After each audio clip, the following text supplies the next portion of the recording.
Homeless girl collapsed after saving biker's father. What fell from her pocket exposed everything. Wyatt Brennan walked into the Mercy Heights Medical Center parking lot at 10:52 p.m., terrified he was about to lose his dying father. The Chicago wind cut through his leather jacket like broken glass. January cold, the kind that makes your lungs ache. He'd ridden 38 miles through ice and darkness on his Harley, every red light, and eternity every mile. A prayer he was running out of time to say. Raymond Brennan, 67 years old, raised his son alone after Wyatt's mother walked out when the boy was 6. Taught him to fix motorcycles in their garage. Taught him that a man's word was his bond. Taught him that when someone needed help, you didn't ask questions, you just helped. Raymond was in an ambulance somewhere behind Wyatt, stuck in traffic on the Kennedy Expressway. Heart attack at home, massive chest pains. The paramedics had called ahead, told the ER to prep for arrival, but the roads were a nightmare. Black ice, accidents, delays. So Wyatt paced in the parking lot, smoking, watching for lights, waiting, hating the helplessness of it. But what he was about to find in the snow wasn't death. It was the most heartbreaking act of courage he'd ever seen.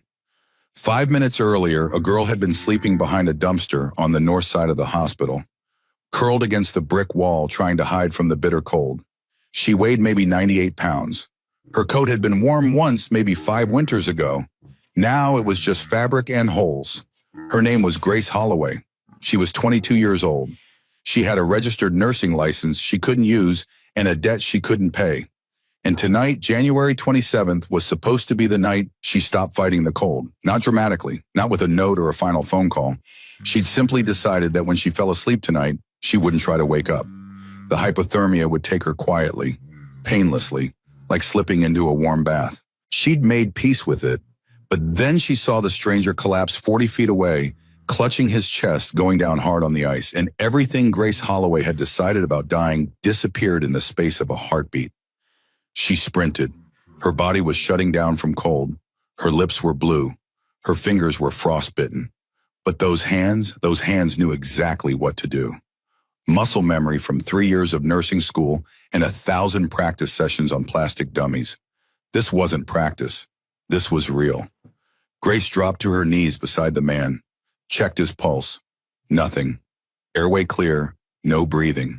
She positioned him flat on his back, tilted his head, and her voice cut through the freezing air with absolute authority. Call 911 now.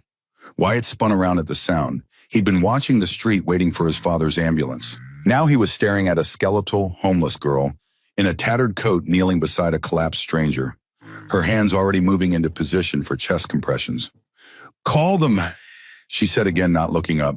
60s male cardiac arrest, CPR in progress. Wyatt fumbled for his phone, dialed, gave the operator the information exactly as the girl had said it. His voice sounded strange in his own ears, detached, like he was watching this happen to someone else. I need you to run inside, the girl said, still not looking at him. Her hands pressed down on the man's chest in perfect rhythm. 30 compressions. Get the AED from the ER entrance. Red box on the wall. Go. Not a request, a command. Wyatt ran. He'd spent 23 years as a union steward at an auto plant. He'd negotiated with corporate lawyers. He'd stared down management during strikes. He didn't take orders from strangers. But something in that girl's voice, the absolute certainty, the professional calm, made him move without thinking. The ER entrance was 60 feet away. He crashed through the automatic doors, saw the red box mounted on the wall, grabbed it, and ran back. 90 seconds. That's how long he was gone.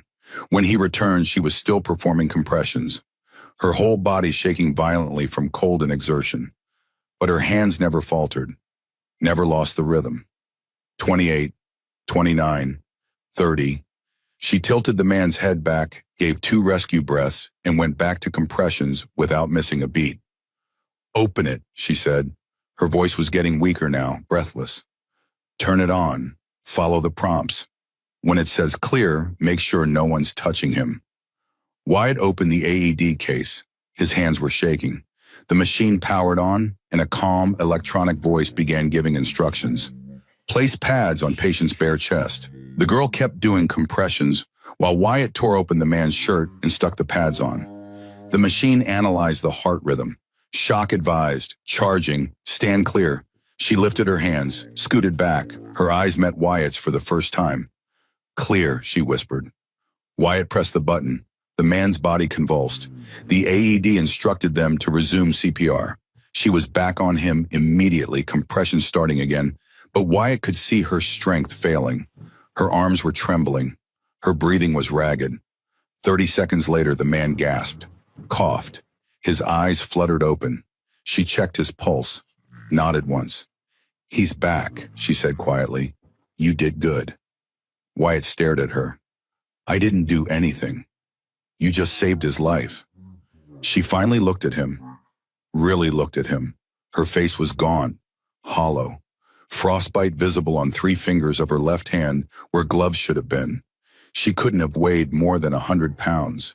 She looked like she was dying. It's what I'm trained for, she said. Then her eyes rolled back and she collapsed forward. Wyatt caught her before she hit the pavement. She weighed nothing, like holding a child. Her skin was ice cold, her breathing shallow. Hypothermia, advanced stage. ER staff rushed out with a gurney for the cardiac patient.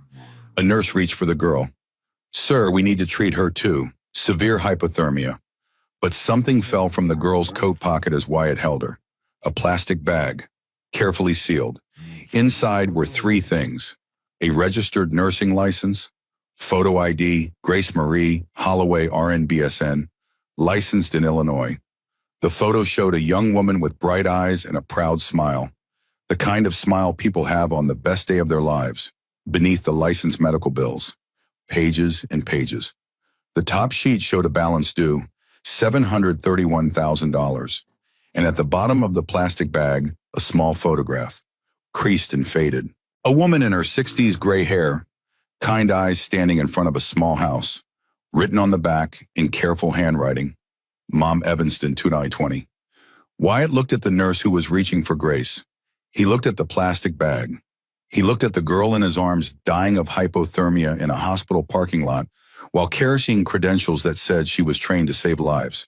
$731,000. He made a decision in that moment that would change everything. She's with me, Wyatt said. Sir, she needs immediate medical attention. Hypothermia at this stage. I've got a paramedic in my club. Tell my father I'll be back in an hour. Raymond Brennan, ambulance is incoming. The nurse started to protest, but Wyatt was already walking toward his motorcycle. Grace was unconscious in his arms. Her breathing was too shallow, too slow. He didn't have time to argue. He'd spent 23 years as a union steward fighting insurance companies. He'd watched his sister Lisa die of a preventable infection in 2019 because she couldn't afford the $380 antibiotics after her insurance company denied the claim. Medical bankruptcy had killed her as surely as the bacteria. He knew exactly what would happen if he let them take Grace inside that emergency room. They'd treat her, they'd save her life, then they'd bill her another $50,000. Add it to the $731,000 she already owed. Trap her deeper, destroy her more completely. Not on his watch. Wyatt secured Grace on his bike wrapped in his jacket and rode 38 miles to the Great Lakes Chapter Clubhouse in southwest Detroit. He made 3 calls during that ride. First call, 11:27 p.m. Troy, I need you at the clubhouse now. Hypothermia patient. Unconscious female, early 20s. Bring your full kit. Troy Walker, road name Doc, former paramedic with 15 years of emergency response experience. If anyone could save a Grace outside a hospital, it was Doc. Second call, 11:31 p.m. Owen, I've got a case for you, medical debt investigation. It's going to make you sick. Owen Sullivan, road name Ghost. 15 years as an insurance fraud investigator before he realized the real fraud was on the other side of the desk. He'd quit corporate work the day his daughter's best friend died by suicide over medical debt at 19. Third call, 11:34 p.m. Donovan, I've got a situation. I'm calling in the whole chapter. Every brother. This one matters. Donovan Blackwell, road name Ironside. Chapter president, 54 years old. Gray beard, arms covered in union tattoos. His sister had died of medical bankruptcy in 2019. Same year as Wyatt's sister. Same preventable tragedy. Same rage that never quite went away. By midnight, 5 motorcycles were parked outside the clubhouse. By 12:30 a.m., Grace was on a cot with IV fluids, running heated blankets wrapped around her, her core temperature slowly rising from a terrifying 92 degrees towards something closer to survival. Doc monitored her vitals, pulse weak but steady, breathing shallow but regular. She was alive. Barely. Ghost spread her documents across a table. The nursing license, the medical bills, the photograph of the woman in Evanston. By 1:00 a.m., Marcus Graves' road name numbers arrived. Former forensic accountant. He'd lost everything in bankruptcy himself 10 years ago. Now he specialized in taking apart the kind of financial schemes that destroyed families. He pulled Grace's debt file with a single phone call to a contact in the county records office. By 2:00 a.m., they'd made a discovery that would change everything. This wasn't just one nurse's bad luck. This was systematic, calculated, profitable. And it had a name. Mitchell Sterling, Regional Director of Apex Collections. But Grace's story started long before that January night. It started on a bright November morning in 2022 when everything in her world was still full of hope. Grace Holloway graduated from nursing school on November 12, 2022. Honor student, top 15% of her class. She'd worked 3 jobs to pay for school: waitressing, retail, overnight stocking at a grocery store. She graduated with 0 student loan debt because her mother had sacrificed everything to make sure Grace had a chance at a better life. Eleanor Holloway, 67 years old, seamstress. She'd raised Grace alone after Grace's father died in a construction accident when Grace was 3. Eleanor had worked in a small alteration shop in Evanston for 40 years. She owned a tiny house on a quiet street. Mortgage paid off. Modest savings. A good life built one careful stitch at a time. She told Grace from the time she was 8 years old, "You're going to be the first Holloway to graduate college. You're going to help people. You're going to have a life where you don't have to choose between paying rent and buying groceries." Grace had chosen nursing because of her grandmother. When Grace was 8, her grandmother had a massive stroke. Grace remembered sitting in the hospital waiting room, terrified, while her mother cried quietly in a plastic chair. A nurse had come out and knelt down beside Grace, held her hand, said, "We're going to take care of her. That's what we do. We take care of people." That moment changed everything. Grace knew exactly what she wanted to be. Nursing school was brutal. 3 years of classes and clinicals and studying until her eyes burned. But Grace loved it. Every rotation, every patient, every small moment where she got to ease someone's pain or fear. This was what she was meant to do. Graduation day. Eleanor sat in the front row wearing her best dress, the one she'd made herself. She cried when the Grace walked across the stage and received her diploma. Afterward, they went to dinner at a small Italian restaurant. Just the 2 of them. Eleanor ordered wine. They toasted to the future. "You did it, sweetheart," Eleanor said. "I'm so proud of you." Grace had smiled. "We did it, Mom. You and me." 2 weeks later, Grace took her nursing boards. She passed on the first attempt. By mid-October, she had her RN license. Official, legal, real. She also had a job offer. Mercy Heights Medical Center in Chicago. Emergency department. Starting salary $49,000 a year. Not a fortune, but enough to rent a small apartment, help her mother with bills, start building a life. The offer letter came on October 9th, 2020, and Grace read it 3 times, then called her mother. "I got it, Mom. I'll start October 17th. Eleanor had cried again. Happy tears this time. "You're going to be an amazing nurse, Grace. You're going to change lives." Health insurance would activate on her first day of work. October 17th, coverage retroactive to the start date. Standard policy. Grace had read the benefits package carefully. She'd never had real health insurance before. This felt like security, like safety. October 13th was supposed to be an ordinary Thursday. Grace had orientation scheduled at the hospital that afternoon. Just a meet and greet with the ER director. Tour of the facility. Paperwork. 4 days before her official start date. 4 days before her insurance would kick in. She was driving to the hospital at 2:15 p.m. when the drunk driver ran the red light at the intersection of Western and Lawrence. Grace never saw him coming. The impact crushed the driver's side of her 10-year-old Honda. The car spun. Airbags deployed, glass shattered. The world became noise and pain and chaos. When the car finally stopped moving, Grace couldn't breathe, couldn't move her right leg. There was blood, so much blood. Oh, she tried to reach for her phone, but her hands wouldn't work right. Someone was screaming. It took her a moment to realize it was her. The drunk driver fled the scene. Hit and run. Witnesses got a partial plate, but the man was never found. Uninsured, unlicensed, repeat DUI offender. He disappeared into the city and vanished like smoke. Grace didn't remember the ambulance ride, didn't remember the ER. She had fragmented memories of pain and bright lights and voices talking fast in medical terminology she understood but couldn't quite focus on.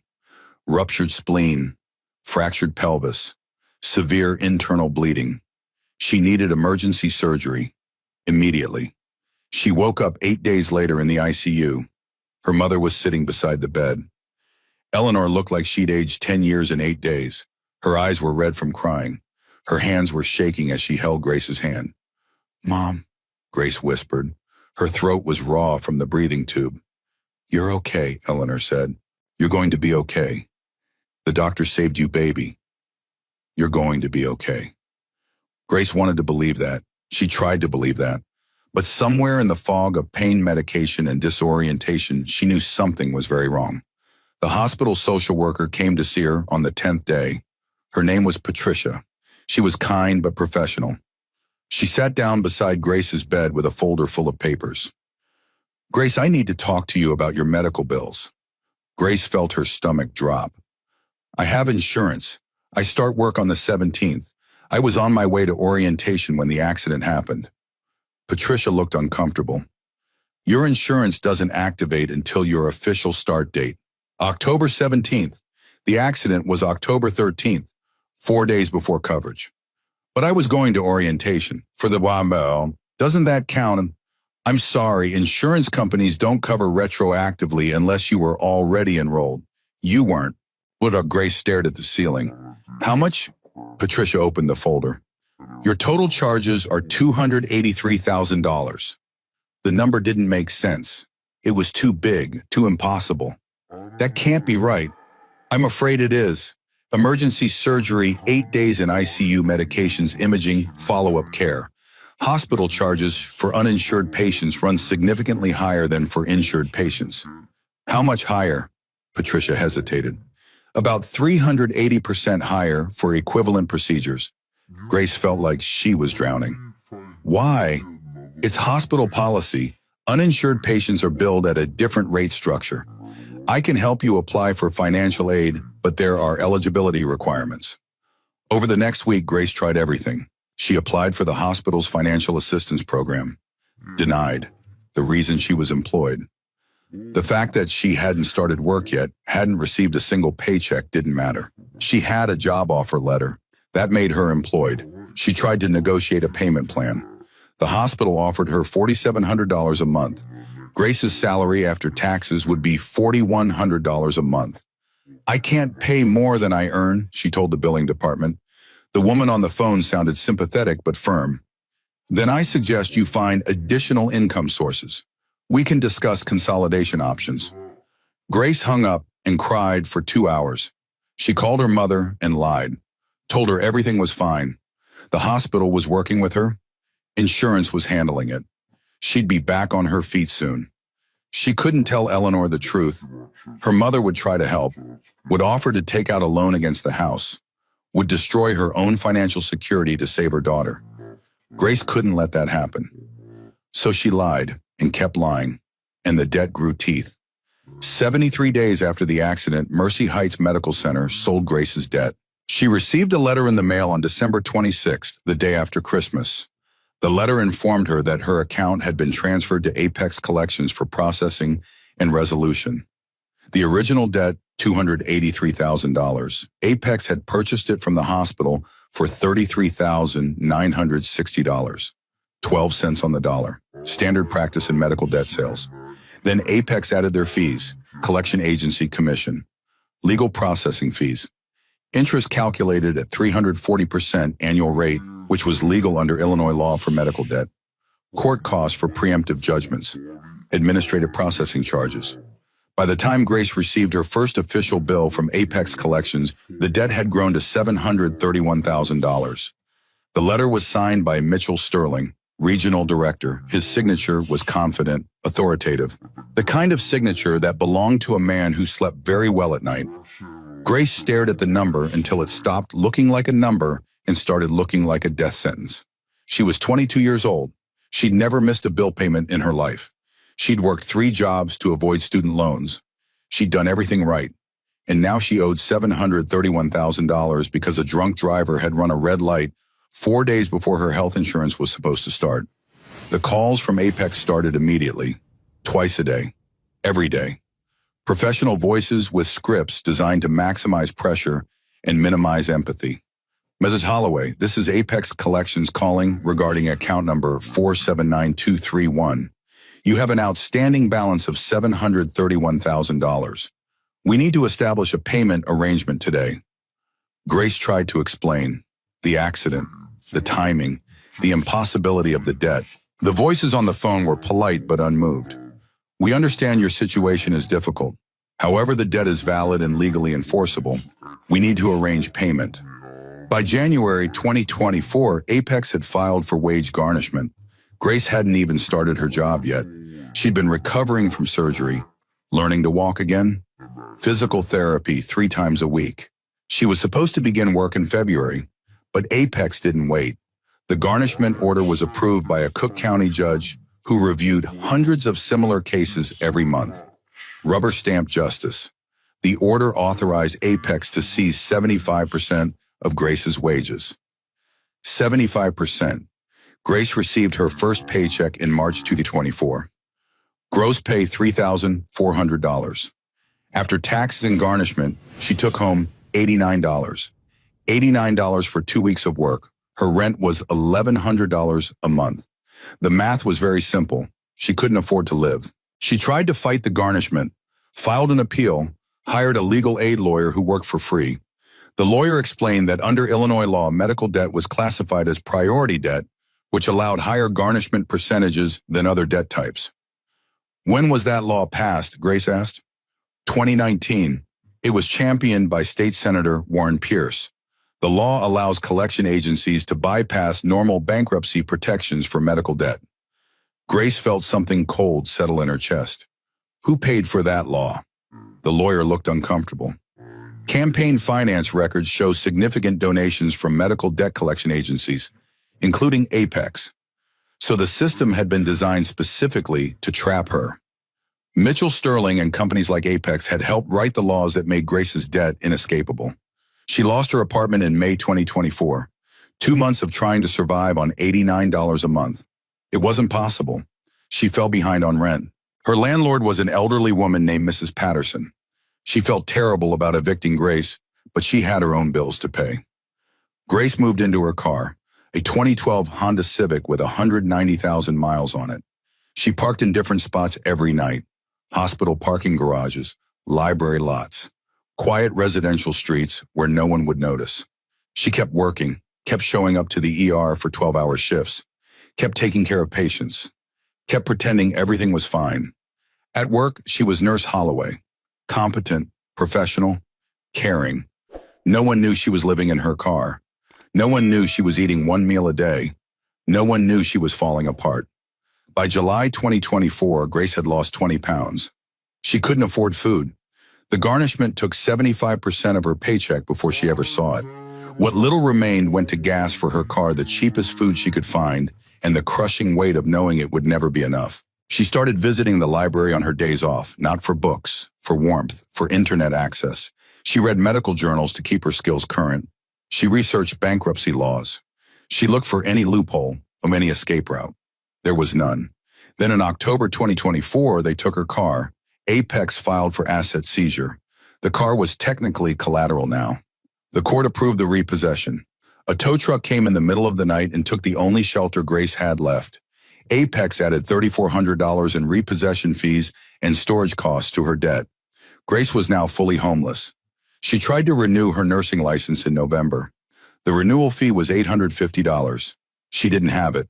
She tried to explain to the Illinois Department of Financial and Professional Regulation that her wages were being garnished, that she couldn't afford the fee that she needed her license to work. The response was bureaucratic and final. License renewal fees are mandatory. Failure to pay results in suspension. You may reapply once fees are paid in full, but she couldn't pay the fee without working, and she couldn't work without the license, and she couldn't get the license without paying the fee.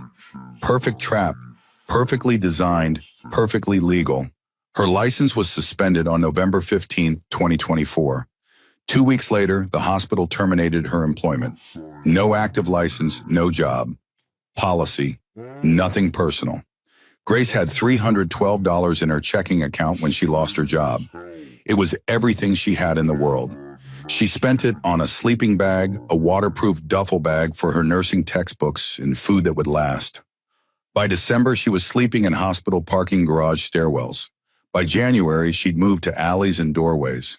The coldest winter Chicago had seen in 15 years. She visited St. Margaret's Shelter 9 times between November and January. A kind woman named Maggie Flynn ran the place. Maggie tried to get Grace to stay every time. 8 times out of 9, Grace gave her bed to someone else. A mother with an infant, an elderly man with pneumonia, a pregnant teenager. Grace would check in, see who else needed shelter, and quietly slip back out into the cold. "You need to stay," Maggie told her. "Grace, you're going to die out there." "Someone else needs it more," Grace said every time. The 9th visit was different. It was January 26th. The temperature was 7 degrees. Grace was shaking so hard she could barely walk. Maggie took one look at her and called for help. But Grace saw a young mother in the intake line. Rebecca Walsh, 24 years old, holding a 6-month-old baby. The baby was coughing. Rebecca looked desperate. Grace walked over to Maggie. "Give my bed to her. The baby's sick." "Grace, no, you're hypothermic. You need to stay." "The baby needs it more." Grace walked back out into the 7-degree night. That was the last time Maggie saw her alive. Grace had stopped carrying her mother's photo in her wallet months ago. Too much risk of losing it. Too much risk of it getting stolen or damaged. She'd put it in the plastic bag with her nursing license and her medical bills. The 3 things that defined her life now: her license, her debt, her mother. She kept the plastic bag sealed in her coat pocket, the coat with holes and broken zipper, the coat that had been warm 5 winters ago, the coat that was now just fabric between her and death. She looked at the photo sometimes, late at night when she couldn't sleep, her mother standing in front of the little house in Evanston, smiling, proud. Grace had stopped calling her mother in December, couldn't bear to lie anymore, couldn't bear to hear the worry in Eleanor's voice, so she just stopped calling. Eleanor didn't know her daughter was homeless, didn't know Grace had lost everything, didn't know Grace was dying slowly in the same city where she'd once dreamed of saving lives. Grace kept the photo as a reminder of why she didn't ask for help. Because if she told her mother the truth, Eleanor would try to fix it, would mortgage the house, would destroy her own security, would give everything to save her daughter, and Grace couldn't let that happen. Better to die alone than to let the system destroy her mother too. By January 27th, Grace had made her decision. Tonight would be the last night. She'd found a spot behind a dumpster at Mercy Heights, the same hospital where she'd been supposed to work, the same hospital that had billed her into oblivion. There was poetry in that, she thought, dying in the parking lot of the place that killed her. She curled up against the brick wall around 10:30 p.m. The cold was so intense it had stopped hurting. That was a bad sign. She knew what that meant. Hypothermia, advanced stage, her body shutting down. She closed her eyes and waited for sleep. And then she heard the sound of someone falling. Heavy impact on ice. A man's voice gasping. Grace opened her eyes. 40 feet away, a man in his 60s was on the ground, clutching his chest. Heart attack. She knew the signs. For a moment, she didn't move. She was so tired, so cold, so ready to be done. But then her training kicked in. 3 years of nursing school, 1,000 hours of clinical rotations, the oath she'd taken, first do no harm. She couldn't watch someone die when she had the skills to help, even if it meant using the last of her strength, even if it meant dying herself in the process. Grace pushed herself to her feet, stumbled, caught her balance, ran. Her body screamed in protest.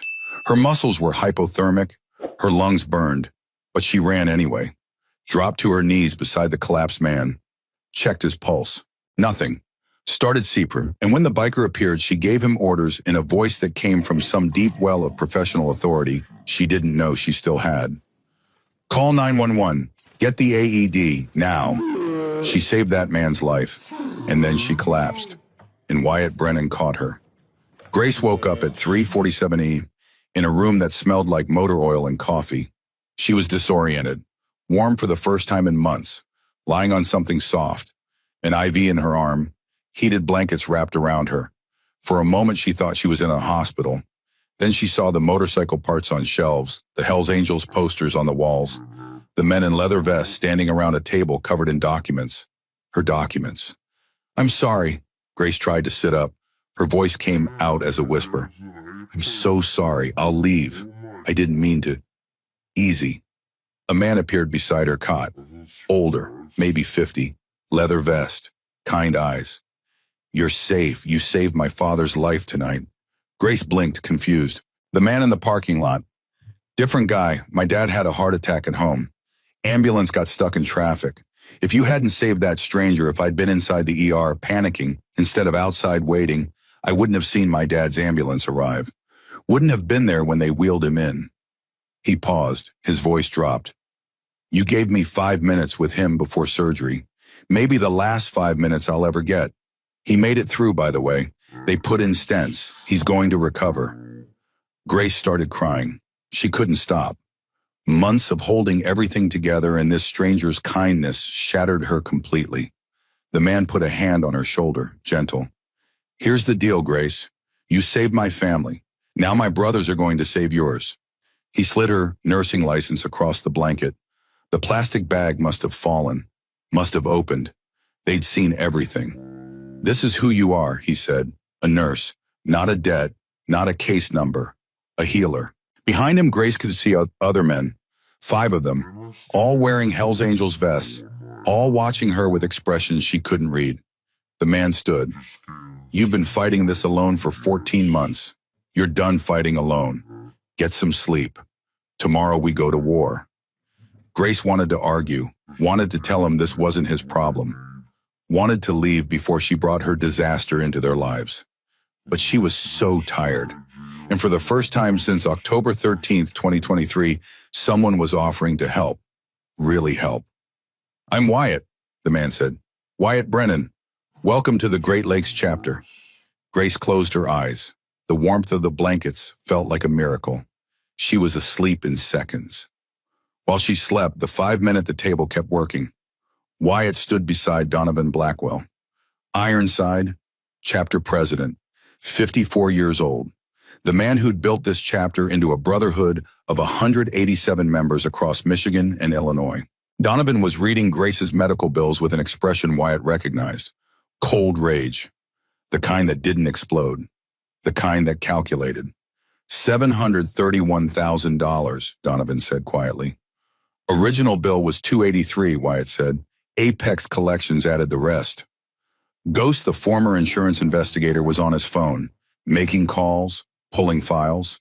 His daughter's best friend had died by suicide over medical debt. He'd quit his corporate job that day.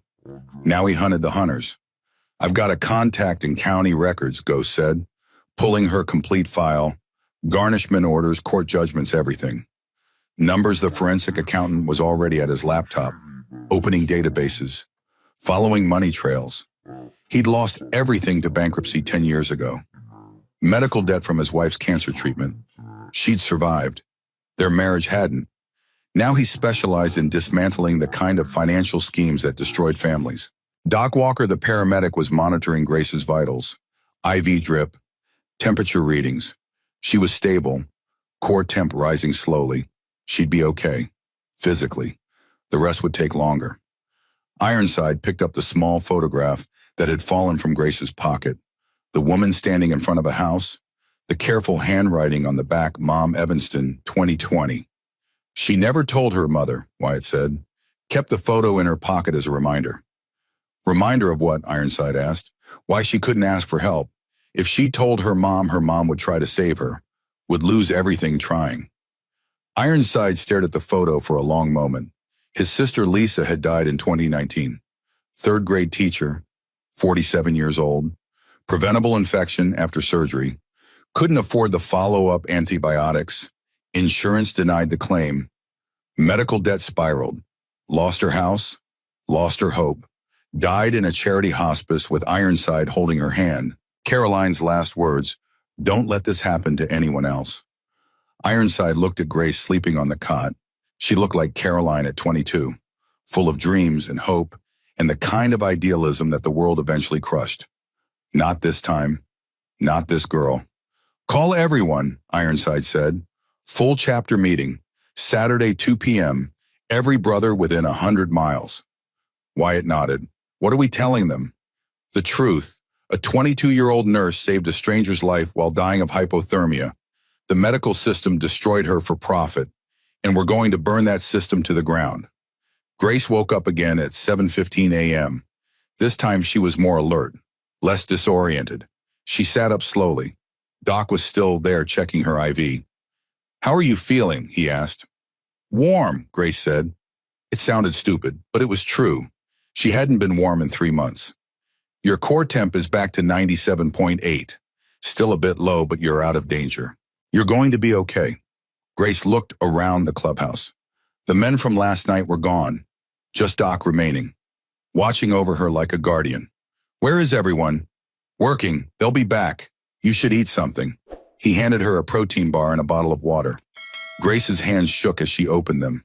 The protein bar tasted like the best thing she'd ever eaten. Doc sat down in a chair beside her cot. "Can I ask you something?" Grace nodded. "Last night, you were dying, hypothermia, malnutrition. You decided to let the cold take you. Wyatt could see it in your eyes. But then you saw that man collapse and you ran to save him. Why wait?" Grace was quiet for a moment. "Because I'm a nurse, that's what we do. We save people, even when we can't save ourselves." Doc nodded slowly. "I was a paramedic for 15 years. Saw a lot of people die. Saw a lot of people give up. You didn't give up, even when you wanted to. That takes something most people don't have." "I'm not special," Grace said. "I just couldn't watch someone die when I could help. That's exactly what makes you special." The door opened. Ghost walked in with a folder full of papers. He looked grim. "Grace, I need to ask you some questions. Is that okay?" She nodded. Ghost sat down, opened the folder. "You met other people at the shelter, other nurses in the same situation." Grace blinked. "How did you know that?" "Maggie Flynn called me this morning. She runs St. Margaret's. She's been worried sick about you. She mentioned you talked about other women, young healthcare workers, similar stories." Grace felt her heart rate spike. "I met 4 of them, November through January, at the shelter. All nurses or paramedics. All had medical debt. All lost their jobs. All homeless."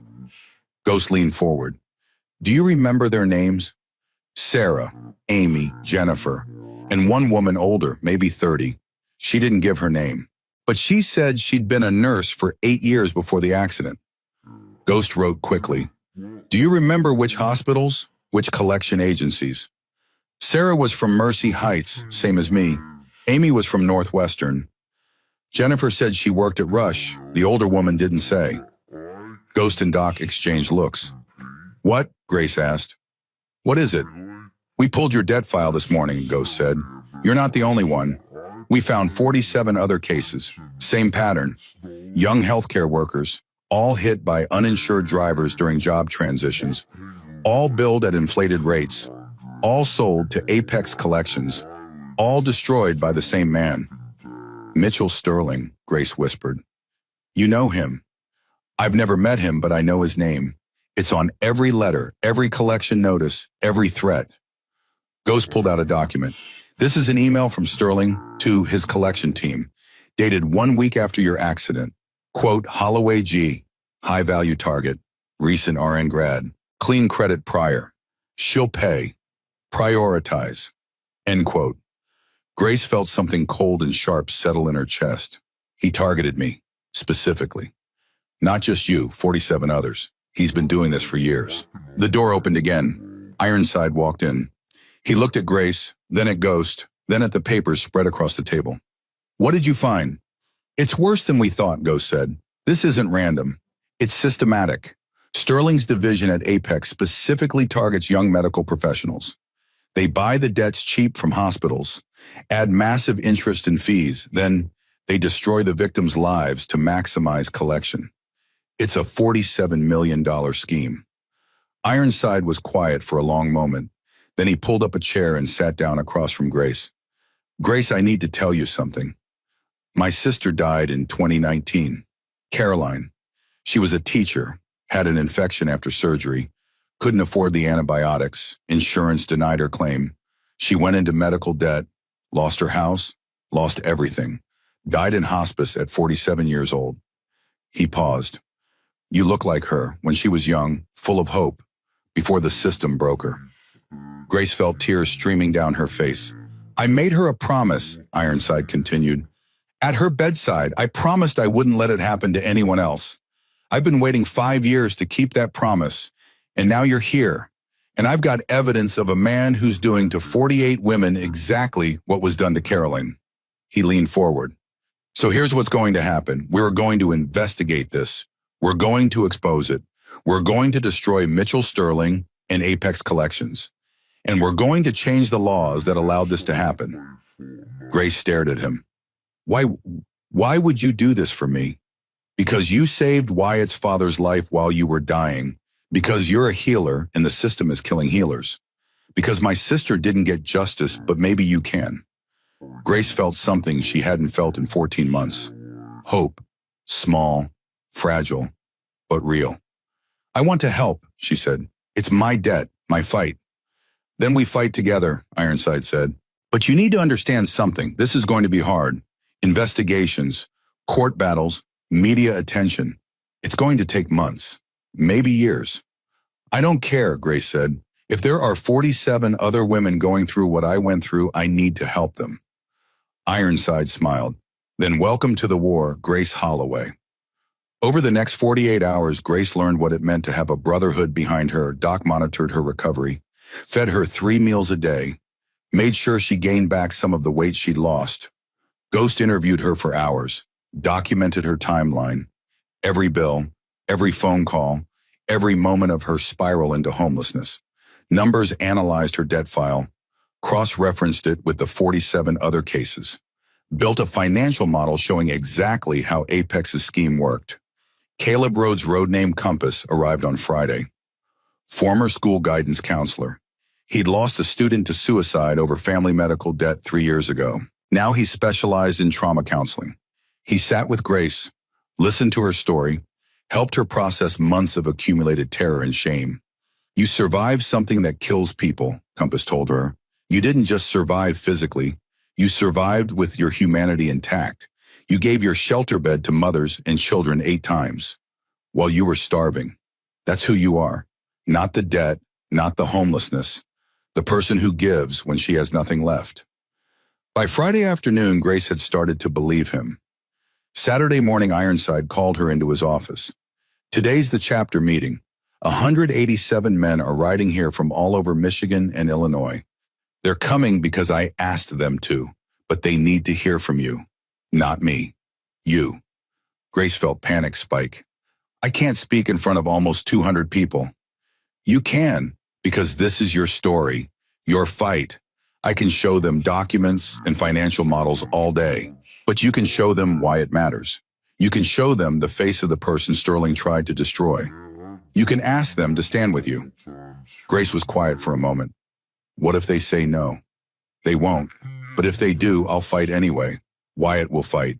Ghost numbers Doc Compass will fight, but it'll be stronger if the whole chapter stands with us. And they need to hear from you to understand why this matters. Grace nodded slowly. Okay, I'll do it. Good. Meeting starts at 2. Wear this. He handed her a Hells Angels support shirt. Black, simple. It said property of nobody, supporter of Brotherhood. Grace put it on. It was too big, but it felt like armor. At 2:00 p.m., the clubhouse parking lot looked like a motorcycle convention. 187 Hells Angels had shown up. Some had ridden 3 hours through cold and wind to be there. They filed into the meeting room, standing shoulder to shoulder, all wearing their vests, all quiet, all waiting. Grace stood at the front beside Ironside. Her hands were shaking. She'd never been more terrified in her life. Ironside stepped forward. "Brothers, thank you for coming. What I'm about to show you is going to make you angry, but I need you to listen, because this matters. This is why we wear these vests. This is what brotherhood means." He turned to Grace. "This is Grace Holloway. She's 22 years old. She's a registered nurse. 4 days ago, she saved Wyatt's father's life while dying of hypothermia." Grace, tell them what happened. Grace stepped forward. 187 men stared at her. She took a breath, and she told them everything. Grace stood before 187 men and felt her voice catch in her throat. She'd rehearsed this. Compass had helped her prepare. Ghost had coached her on what to say, what to emphasize, what details mattered most. But standing here seeing all these faces, all these strangers who'd ridden hours through the cold to hear her story, she felt the weight of it crushing down. "I don't know how to start," she said quietly. Ironside's voice came from beside her. "Steady. Start with the truth." Grace nodded. She looked down at her hands, then back up at the room full of leather vests and weathered faces. "My name is Grace Holloway. I'm 22 years old. 14 months ago, I graduated from nursing school with honors. I wanted to spend my life helping people. I thought that mattered. I thought if you worked hard and did the right things, you'd be okay." She paused. "I was wrong." For the next 20 minutes, Grace told them everything. The accident 4 days before her insurance activated, the $283,000 hospital bill, the debts sold to Apex Collections, Mitchell Sterling's name on every letter, every threat, every notice that her life was being systematically dismantled. She told them about the 75% wage garnishment that left her with $89 a month, about losing her apartment, her car, her nursing license, about sleeping in stairwells and giving her shelter bed to mothers with babies because even while she was dying, she couldn't stop being a nurse. She told them about January 27th, about deciding to let the cold take her, about seeing a stranger collapse and running to save him anyway because that's what nurses do. "I weighed 98 pounds when Wyatt found me," Grace said. Her voice was stronger now. "I was maybe 2 weeks from organ failure. I decided to die, but then I saw someone who needed help and I couldn't not help. That's who I am. That's who I've always been." She pulled a small photograph from her pocket. Her mother, standing in front of the house in Evanston. "This is Eleanor, my mom. She's 67 years old. She raised me alone after my dad died. Worked as a seamstress for 40 years to give me a chance at a better life. She sacrificed everything so I could go to nursing school debt-free." Grace's voice cracked. "I never told her about any of it because Mitchell Sterling's file notes say she's a potential pressure point.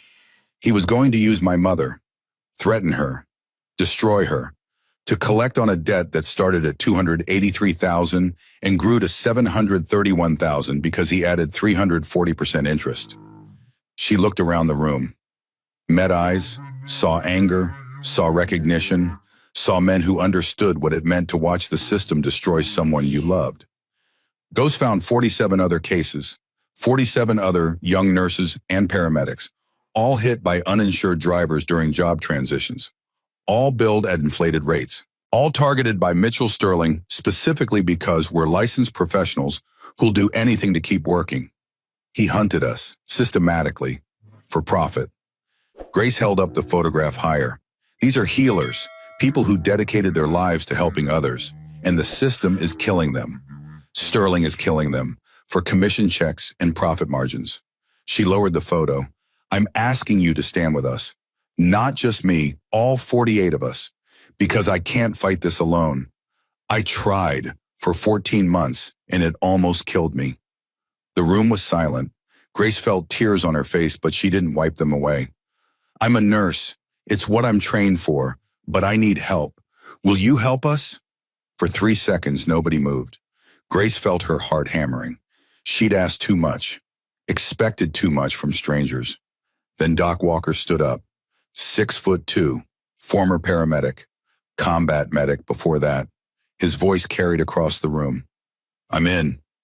Ghost stood, Former insurance investigator. His daughter's best friend had died by suicide over medical debt at 19. Numbers stood. Forensic accountant. Lost everything to bankruptcy from his wife's cancer bills. All the way in.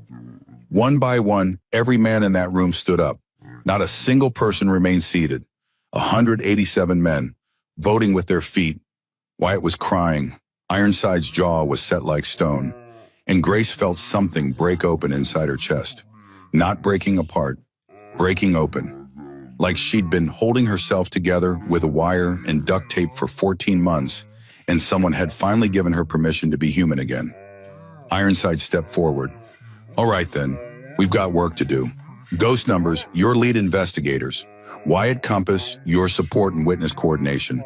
Doc, you keep Grace healthy. Everybody else, your backup.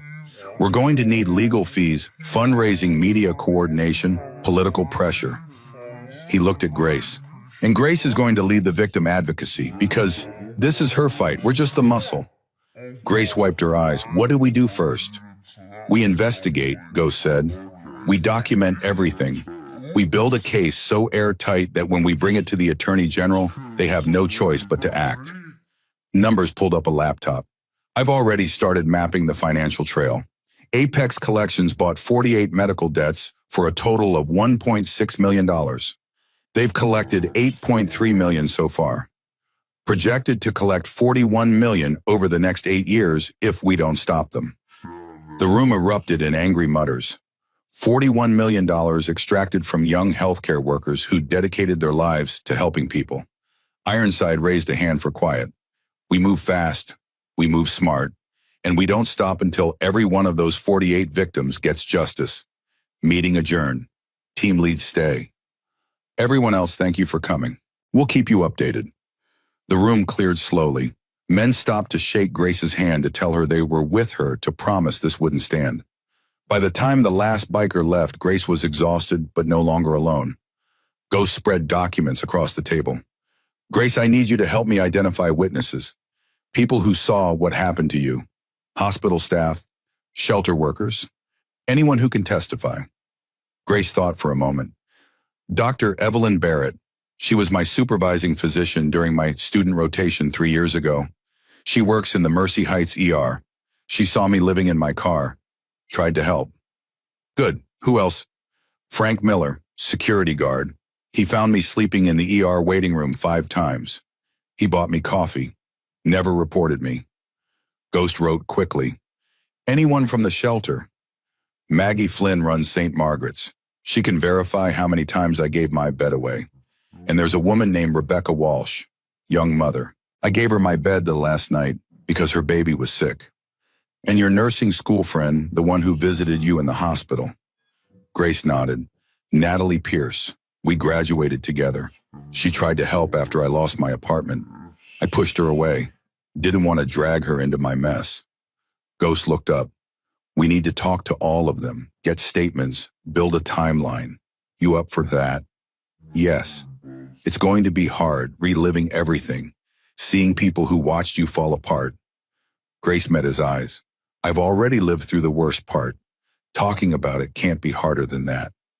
Monday morning, Ghost and Numbers drove to Mercy Heights Medical Center in an unmarked sedan. No motorcycles, no leather vests.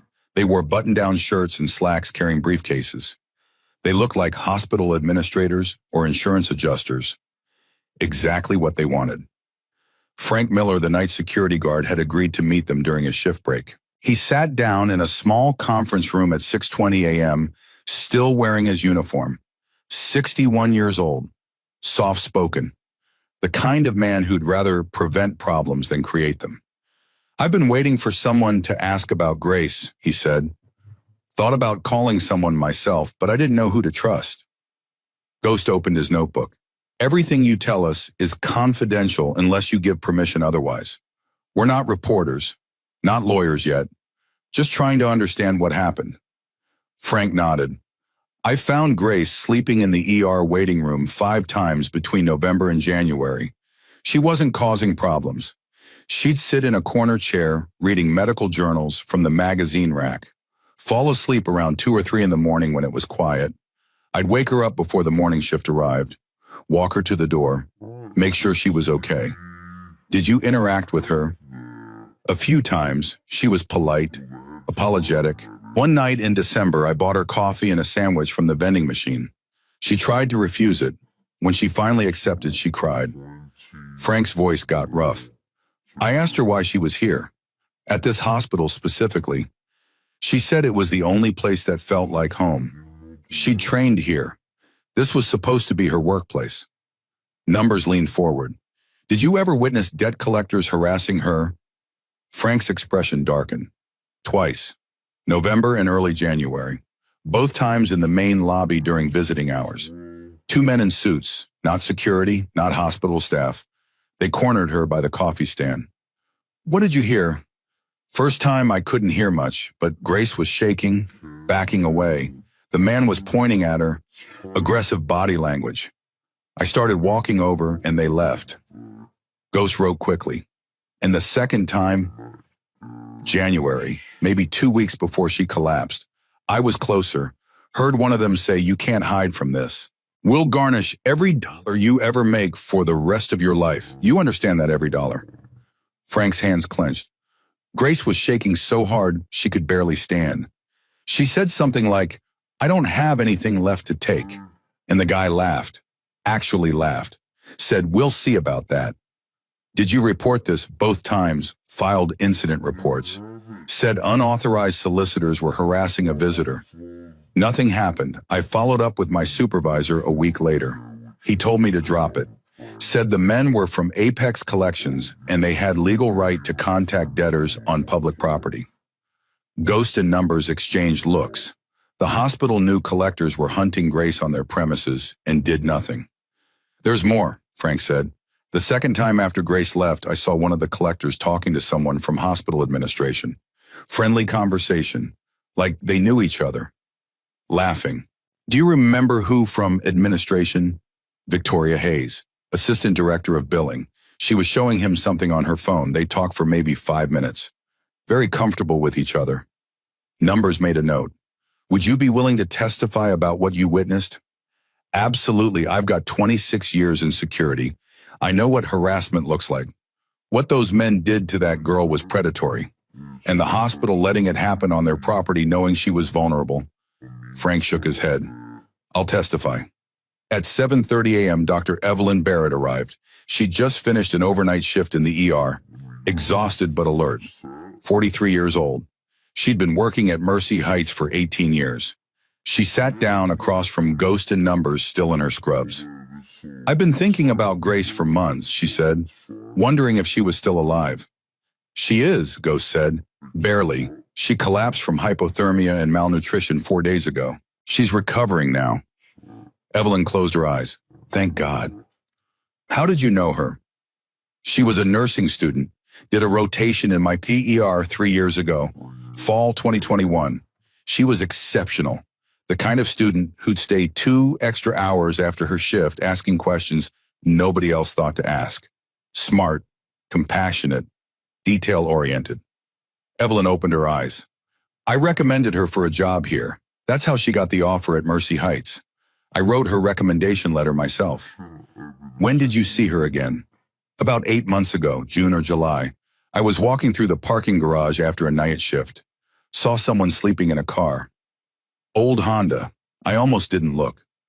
But something made me check." Her voice cracked. "It was Grace. She'd lost so much weight I didn't recognize her at first. But then I saw her face and I knew." "What did you do?" "I knocked on the window. She woke up, looked terrified. I asked if she was okay. She said she was fine, just tired. Didn't want to drive home." Evelyn pulled a tissue from her purse. "I knew she was lying. I offered her money. She refused. Said if I gave her anything, the collectors would seize it through court order. I asked if she needed medical care. She said she couldn't afford to be treated here. This hospital would just add to her debt." "How many times did you see her after that?" "Maybe a dozen times. Every time she looked worse. Thinner, more exhausted. I tried to help, brought her food. She'd accept it sometimes. Other times she'd disappear for weeks." Evelyn pulled out her phone, scrolled to a photo. "I took this 2 months ago. December. I was going to report her situation to social services. She begged me not to, said it would just create more problems. She turned the phone around. The photo showed Grace asleep in a car, skeletal, face gaunt. She looked like she was already dead. Numbers felt his jaw tighten. In your medical opinion, how long had Grace been malnourished when she collapsed? Months, severe malnutrition, BMI around 15. Her body was consuming muscle tissue to survive. She was maybe 2 weeks from organ failure. And if she hadn't been brought to medical care that night, Evelyn met his eyes. She would have died. Hypothermia at that stage with malnutrition, dehydration, untreated bronchitis. She had hours, not days. Would you be willing to testify to this in court or speak to media? Yes, no hesitation. I took an oath to protect life. That includes protecting people from systems that kill them. By Monday afternoon, Ghost and Numbers had interviewed 4 more witnesses. Each interview added another layer to the picture of systematic destruction.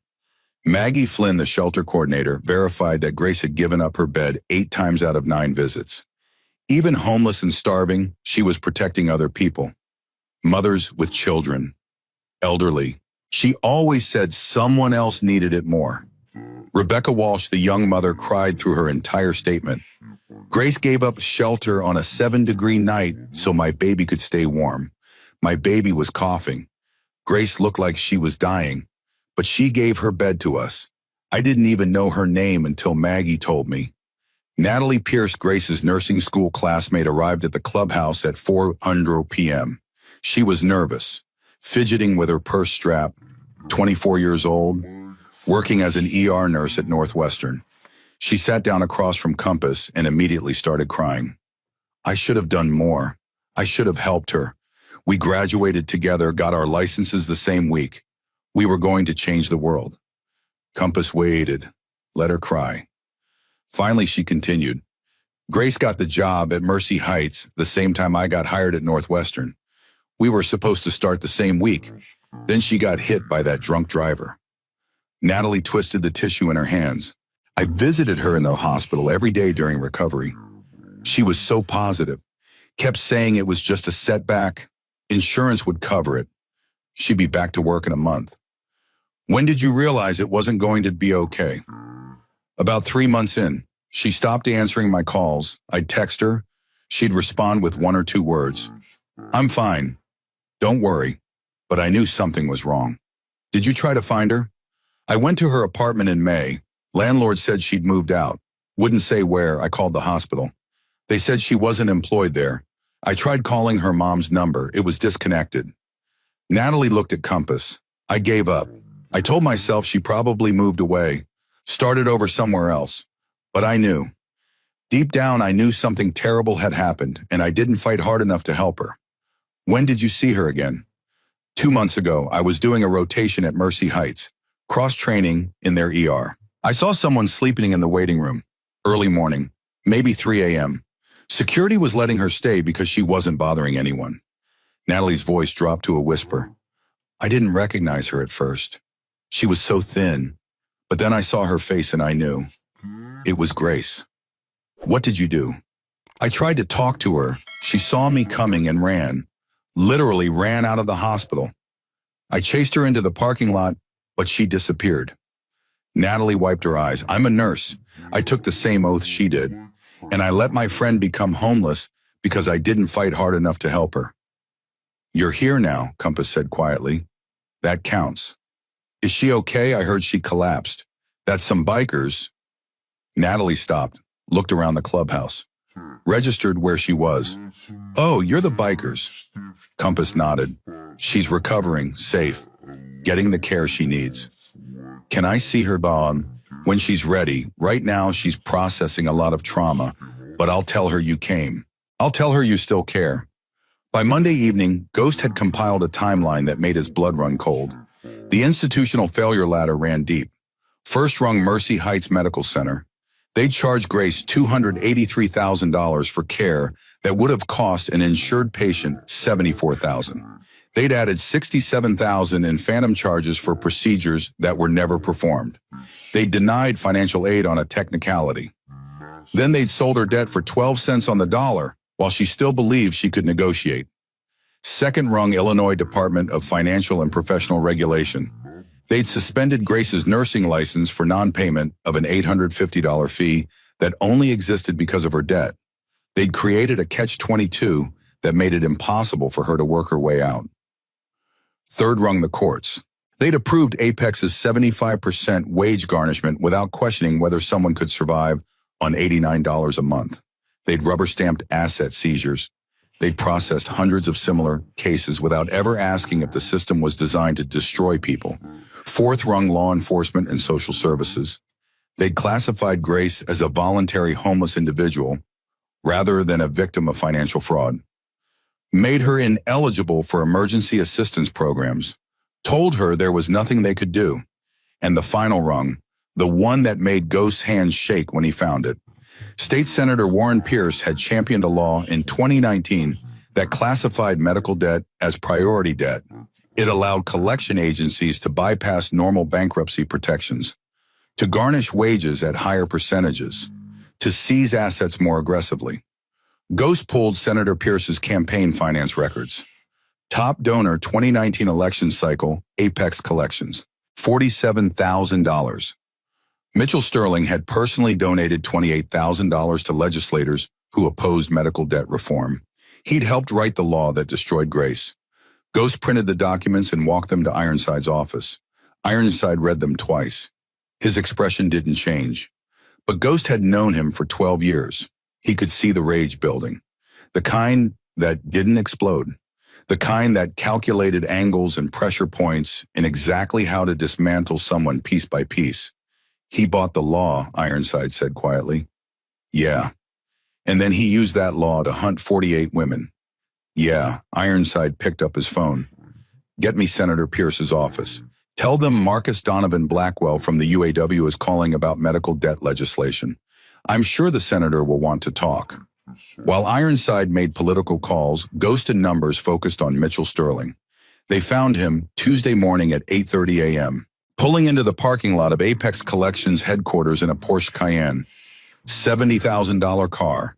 He wore an expensive suit, carried a leather briefcase, whistled as he walked to the entrance. Ghost and Numbers didn't approach. Not yet. They watched. They documented. They followed. Sterling went to lunch at an upscale steakhouse, met with two men in suits, hospital administrators based on the Mercy Heights name tags they wore when they arrived. Sterling paid with a corporate card, $80 steaks, laughing over wine while Grace was still recovering from malnutrition at the clubhouse. They photographed everything. They followed Sterling home that evening, gated community in Naperville, $1.2 million house, colonial style, manicured lawn, two-car garage. His wife Jennifer came out to meet him. Attractive, early 50s. They kissed. Two kids ran out. Tyler 16, Madison 14, basketball in the driveway. Sterling hugged them both, ruffled their hair. Picture-perfect suburban father. Numbers looked at Ghost. He goes home to that every night. Yeah. While Grace slept in stairwells. Yeah. How do people like him sleep at night? Ghost had been asking himself that question for 15 years. He still didn't have an answer. Wednesday morning, the trap began to close. Ironside had spent 2 days coordinating with a pro bono legal team from Chicago. Young lawyers, idealistic, the kind who believed the system could still be fixed if you fought hard enough. They filed an emergency injunction in Cook County Court, blocking Apex from any further collection activity on Grace's account, pending investigation of fraudulent billing. They subpoenaed Mitchell Sterling's emails and financial records. They contacted the Illinois Attorney General's office with evidence of systematic predatory practices. But Ironside wanted more than legal action. He wanted Mitchell Sterling to understand what he'd done, to see the face of the person he'd tried to destroy. Wednesday, 7:45 a.m., Sterling pulled into his reserved parking spot at Apex headquarters. The lot was empty except for one motorcycle. Ironside sat on his Harley, arms crossed, waiting. Sterling stopped walking. Recognition flickered across his face. His legal team had warned him that Hell's Angels were investigating Grace's case. He reached for his phone. Go ahead, Ironside called out. Call security, call police. I'm not here to threaten you. I'm here to talk. Sterling hesitated. Some combination of curiosity and ego made him approach. "You're the biker from the Holloway case," Sterling said. "Donovan Blackwell. Grace saved a man's life. You tried to destroy hers. I want to understand why." "I don't destroy anyone. I collect legal debts according to Illinois law. If your friend didn't want debt, she shouldn't have gone to the hospital." Ironside felt something cold settle in his chest. Not anger, something colder. She was hit by a drunk driver. Emergency surgery. She didn't have a choice. Everyone has choices. She could have negotiated. She could have declared bankruptcy. She tried all of that. Your company blocked every option. You hunted her specifically because she was a licensed nurse. I've seen the emails. Sterling's expression didn't change. "We pursue high-value cases. That's business. She was living in a stairwell, 98 pounds, dying of hypothermia. You knew that. Your training manual calls homelessness a temporary leverage point. I don't write the policies. I follow them." Ironside pulled out his phone, showed Sterling a photo. Grace from Friday morning, skeletal, frostbitten, unconscious. "This is what your policies look like." Sterling glanced at the photo, then away. "I'm sorry she made poor financial decisions." "Poor financial decisions." Ironside repeated the word slowly. She was 22 years old, hit by an uninsured drunk driver. She tried to pay. You garnished 75% of her wages, then got her license suspended so she couldn't work. You created a trap she couldn't escape. If she couldn't pay, she shouldn't have accepted medical care. That was the moment Ironside understood. Mitchell Sterling wasn't evil the way villains in movies are evil. He wasn't cackling or sadistic. He was worse. He was indifferent.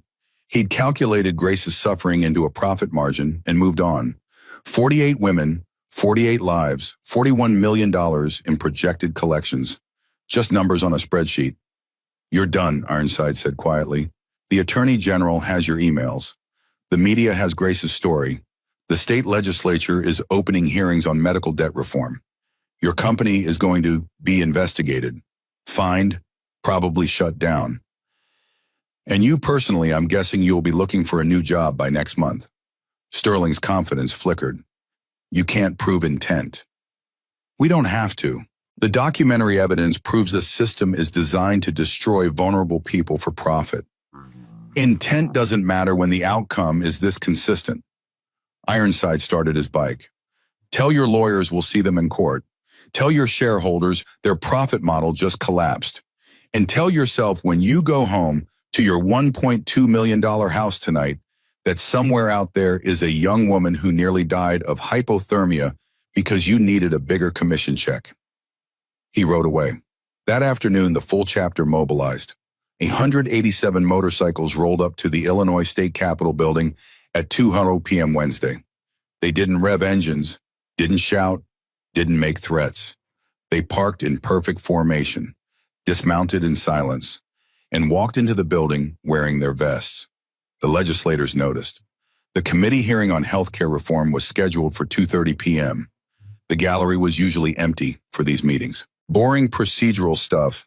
But when the doors opened, 187 men filed in, stood along the walls, sat in every available seat, silent, watching.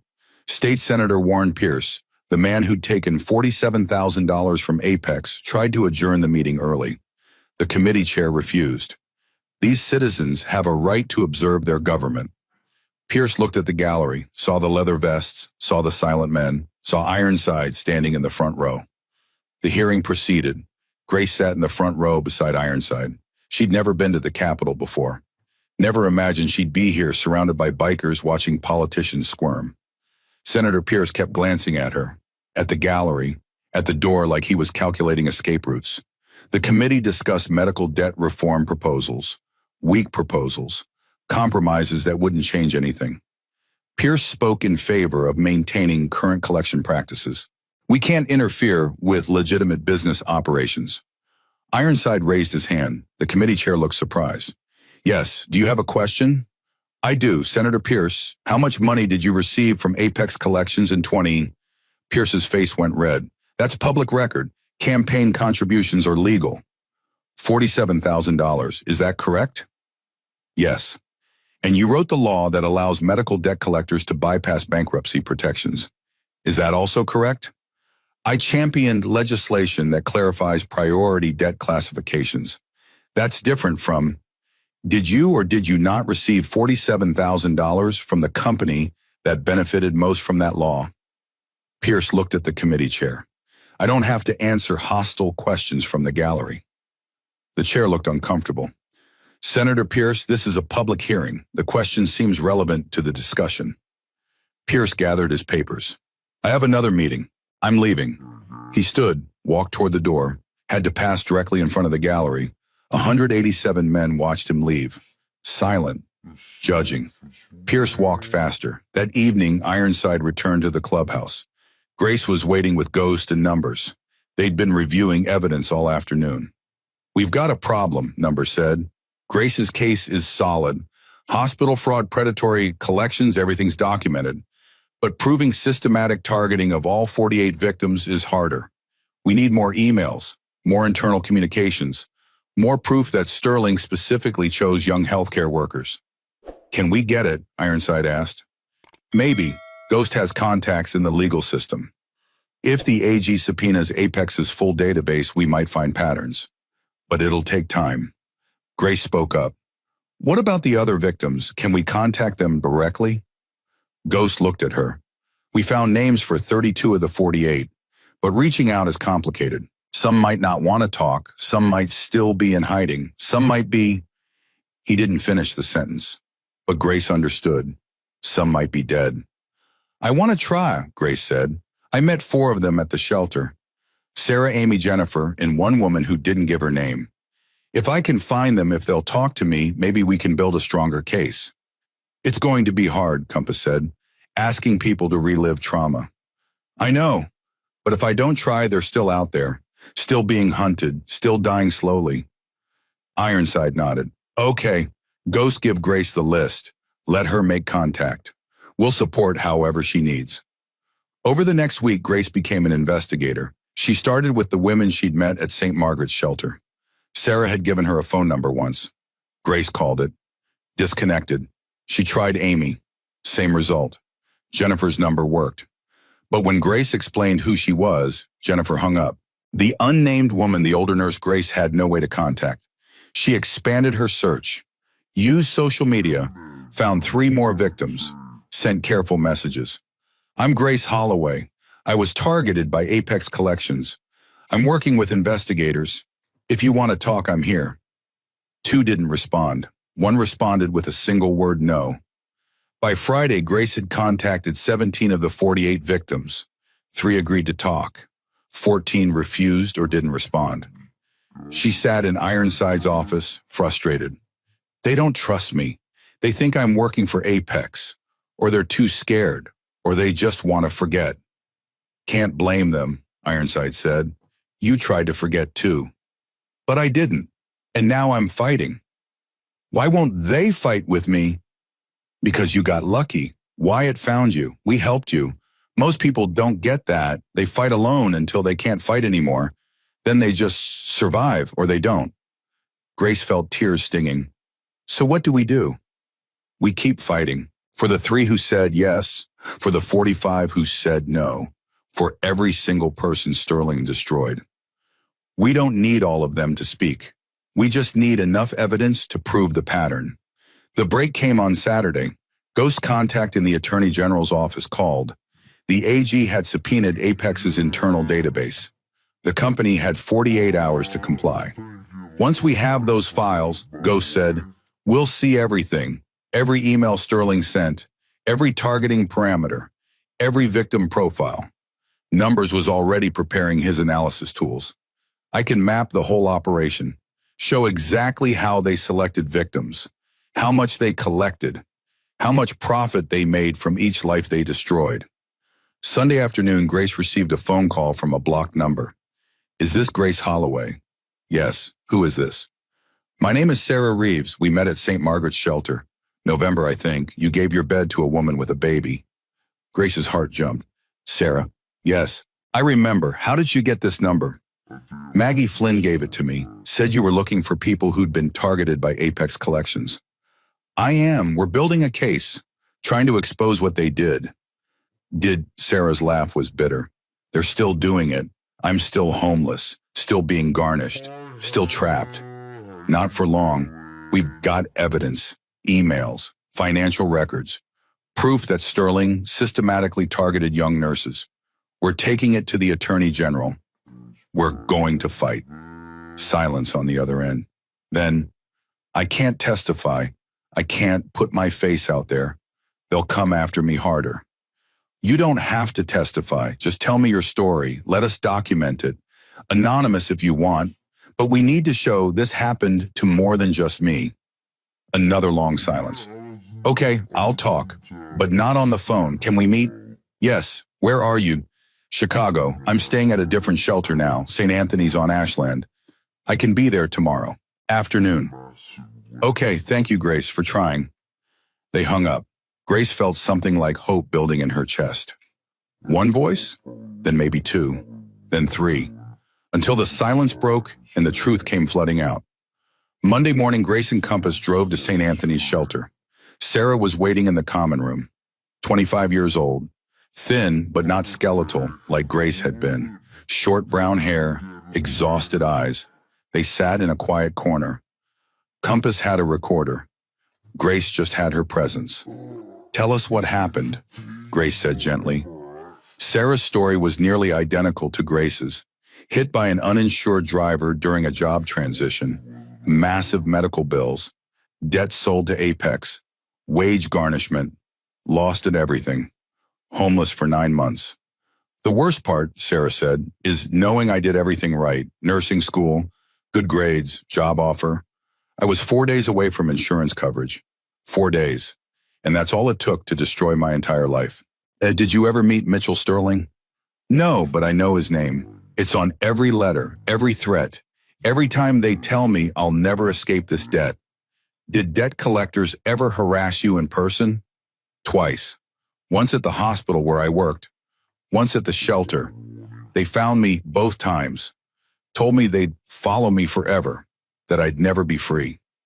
Compass asked, would you be willing to let us share your story anonymous if you prefer, but as part of the evidence? Sarah thought for a long moment. Yes, if it helps stop them from doing this to someone else, yes. Over the next 2 weeks, Grace collected 5 more stories. Each one was a variation of the same nightmare. Young healthcare workers, uninsured drivers, impossible debt, systematic destruction. By mid-February, the Attorney General's investigation was moving forward. The subpoenaed emails from Apex revealed exactly what Ghost had suspected. Mitchell Sterling had created a targeting algorithm. It identified young medical professionals during job transition periods. It flagged cases where insurance gaps existed. It prioritized victims with professional licenses because they had more to lose. It was systematic, calculated, profitable. And it was all documented in Sterling's own emails. Numbers created a presentation. Charts showing the financial scheme. Graphs displaying victim demographics. Timelines mapping the destruction of 48 lives. The evidence was overwhelming. On February 15th, the Illinois Attorney General's office announced a criminal investigation into Apex Collections. On February 20th, Mitchell Sterling was placed on administrative leave. On February 25th, Ironside called a chapter meeting. Friday morning, we have a court hearing. Emergency injunction on Grace's debt. But it's bigger than that now. The AG is building a case. Media is picking up the story. Legislature is discussing reform. He looked at Grace. This is happening because you had the courage to stand up. Because you asked for help. Because you trusted us. Grace felt overwhelmed. I didn't do this alone. No, you didn't. That's the point. None of us do anything alone. That's what brotherhood means. Wyatt spoke up. My dad wants to meet you. Properly. He's been asking about the nurse who saved his life. Grace smiled. I'd like that. The room felt different now. Not just bikers and a victim. A family, chosen family, the kind built on shared purpose and mutual protection. Friday morning would bring the next battle. The courtroom, the judge, the legal arguments. But tonight, Grace sat surrounded by 187 men who'd voted unanimously to stand with her. She wasn't alone anymore, and that made all the difference. Friday morning arrived with the kind of cold that made Chicago feel like a punishment. Grace stood in front of the mirror in the small bedroom Ironside had set up for her at the clubhouse. 6 weeks since Wyatt had found her dying in the snow. She'd gained 14 pounds. Her face had color again. The frostbite scars on her fingers were fading. She wore donated clothes, a simple gray dress, professional but not expensive. Compass's wife had helped her choose it. "You want the judge to see a nurse, not a victim," she'd said. "You want them to see who you are, not what was done to you." Grace pinned her old suspended nursing license to the dress. Right over her heart, Natalie had visited 3 days ago, brought Grace's new active license. The board had reinstated it after the Attorney General's office intervened. Emergency restoration pending investigation of coercive suspension practices. But Grace wore the old one today, the suspended one, the symbol of everything the system had taken from her. "You ready?" Compass stood in the doorway. "No, but I'm going anyway." The Cook County Courthouse stood like a monument to bureaucratic indifference. Stone columns, marble steps, the kind of building designed to make people feel small. Grace walked up those steps, flanked by Ironside and Wyatt. Behind them, ghost numbers Doc Compass, the investigation team, her family now. Behind them, filling the sidewalk, 187 men in leather vests.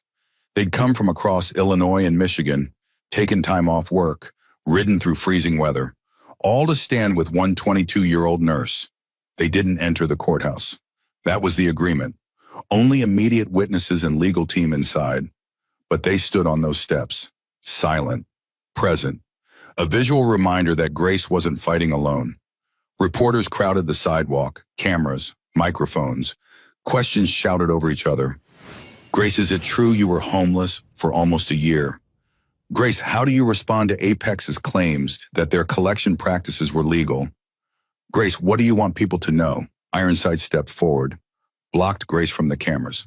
"She'll speak after the hearing. Right now, we're focused on justice." They pushed through into the courthouse. The courtroom was smaller than Grace had imagined. Wood paneling, fluorescent lights, rows of benches that smelled like old paper and broken promises. Mitchell Sterling sat at the defense table with 3 lawyers in expensive suits. He looked calm, confident, like a man who'd been in courtrooms before and always walked away unscathed. He glanced at Grace as she entered. His expression didn't change. No recognition of the suffering he'd caused. No acknowledgement that the woman across the aisle was a human being whose life he'd tried to destroy. Just indifference. Grace felt Ironside's hand on her shoulder, steady. "You've got this." She sat at the plaintiff's table between 2 pro bono attorneys. Young, idealistic, the kind who still believed the system could be fixed. The bailiff called the room to order. "All rise." The Honorable Judge Maria Castellanos presiding. Judge Castellanos entered, 50-something, gray hair pulled back, reading glasses on a chain. She'd been a public defender for 15 years before being appointed to the bench. She had a reputation for cutting through legal nonsense and focusing on what mattered. She sat, reviewed the files, looked up at the courtroom. "This is an emergency hearing regarding an injunction request in the matter of Holloway vs. Apex Collections. I've reviewed the preliminary filings. I've also received evidence from the Illinois Attorney General's office regarding broader allegations of systematic predatory practices." She looked at Grace, then at Sterling, then back to Grace. "Ms. Holloway, before I hear legal arguments, I'd like to hear from you directly. Can you tell me in your own words what happened?" Grace stood. Her hands were shaking, but her voice was steady. "Your Honor, my name is Grace Marie Holloway. I'm 22 years old. 14 months ago, I graduated from nursing school with honors. I had a job offer. I had dreams. I wanted to spend my life helping people." She paused, took a breath. "On October 13th, 4 days before my health insurance was supposed to activate, a drunk driver ran a red light and hit me. I needed emergency surgery. I spent 8 days in ICU. The hospital saved my life. I'm grateful for that." Grace looked directly at Judge Castellanos. "But when the bill came, it was $283,000. I didn't qualify for financial aid because I was employed even though I hadn't started work yet, hadn't received a single paycheck. The hospital sold my debt to Apex Collections 73 days later. They added 340% interest. The debt became $731,000. Her voice stayed steady. No tears, just facts. Apex filed for wage garnishment before my first paycheck cleared. They took 75% of my pay. I was bringing home $89 a month. My rent was $1,100. I lost my apartment after 2 months. I lived in my car for 7 months. Then they repossessed my car and added $3,400 in fees. Grace pulled her suspended license from her dress, held it up. I couldn't afford the $850 renewal fee. They suspended my license. Without my license, I couldn't work. Without work, I couldn't pay the fee. Without paying the fee, I couldn't get my license back. Perfect trap. She put the license on the table in front of the judge. I've been homeless for almost a year. I tried to get help. Hospital financial aid rejected me. Bankruptcy court rejected me. State assistance rejected me. I raised $12,000 on GoFundMe. Apex seized it through court order. Applied it to fees, not principal. Grace's voice dropped. 3 weeks ago, I was sleeping in a hospital parking garage stairwell. Temperature was 11 degrees. I hadn't eaten a full meal in 4 days. I decided that night would be my last night. I was ready to die. The courtroom was absolutely silent. Then a man collapsed in the parking lot. Heart attack. I ran to help him. I performed CPR. I saved his life. And then I collapsed from hypothermia and malnutrition. Grace looked at Wyatt. He was crying. If Wyatt Brennan hadn't caught me, if his friends hadn't helped me, I would have died that night. In the same parking lot where I saved a stranger's life. I would have died because a drunk driver ran a red light 4 days before my insurance activated. And because Apex Collections decided I was a high-value target worth destroying for profit. She turned back to Judge Castellanos. Your Honor, I'm not just a victim. I'm a registered nurse. I know 47 others in identical situations. We're healers, people who dedicated our lives to helping others. And this system is designed to kill healers for profit. That's not justice, that's industrial-scale cruelty. Grace sat down. Judge Castellanos removed her reading glasses, looked at the defense table. Mr. Sterling, do you have a response? Sterling's lead attorney stood. 60 years old, silver hair, the kind of lawyer who charged $800 an hour. Your Honor, while we sympathize with Ms. Holloway's situation, Apex Collections acted within the full bounds of Illinois law. The interest rate, wage garnishment, and collection procedures were all legally authorized. We purchased legitimate debt from a hospital and pursued standard collection practices. Judge Castellanos picked up a document.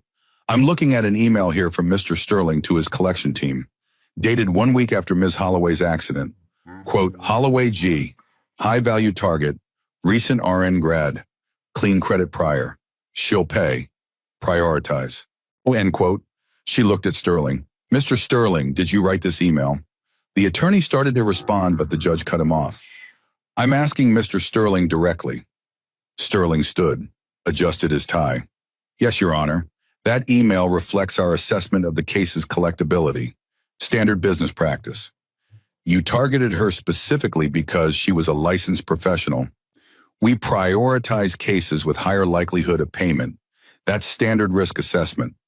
Judge Castellanos read another document.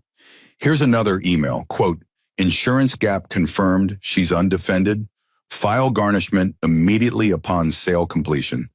You knew she had no insurance when you purchased her debt. That information was included in the file we purchased from the hospital, yes. And you proceeded to garnish 75% of her wages despite knowing this would make it impossible for her to afford housing. Sterling hesitated. The garnishment rate is set by Illinois statute, Your Honor, but the decision to pursue maximum garnishment was yours. Yes. Judge Castellanos set down the papers, looked at Sterling for a long moment. I've reviewed the evidence presented by the Attorney General's office, 48 cases with identical patterns. Young healthcare workers all hit by uninsured drivers during job transitions, all targeted by your division, all driven into financial collapse while you collected commissions. Her voice hardened. This isn't standard collection practice, Mr. Sterling. This is systematic predation.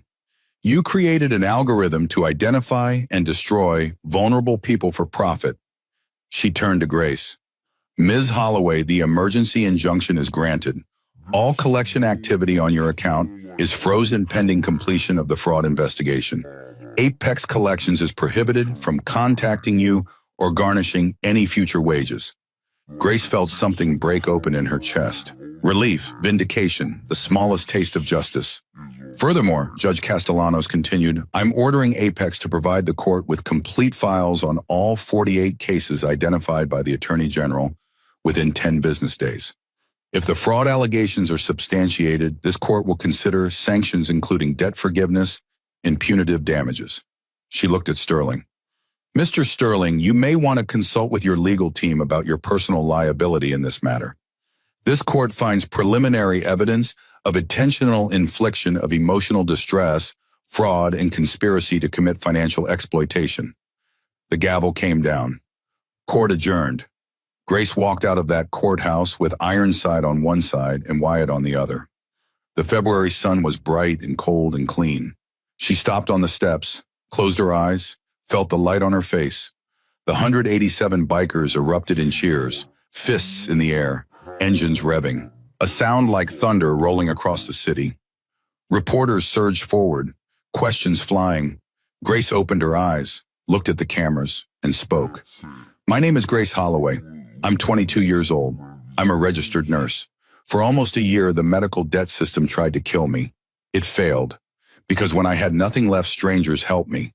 Not because they had to, because it was right. She gestured to the bikers behind her. These men, they're labeled as outlaws, dangerous. People cross the street to avoid them. But they're the only ones who stopped. The only ones who fought for me when every institution failed. Her voice strengthened. If you're struggling with medical debt, know this, you're not alone. There are 48 of us that we know about.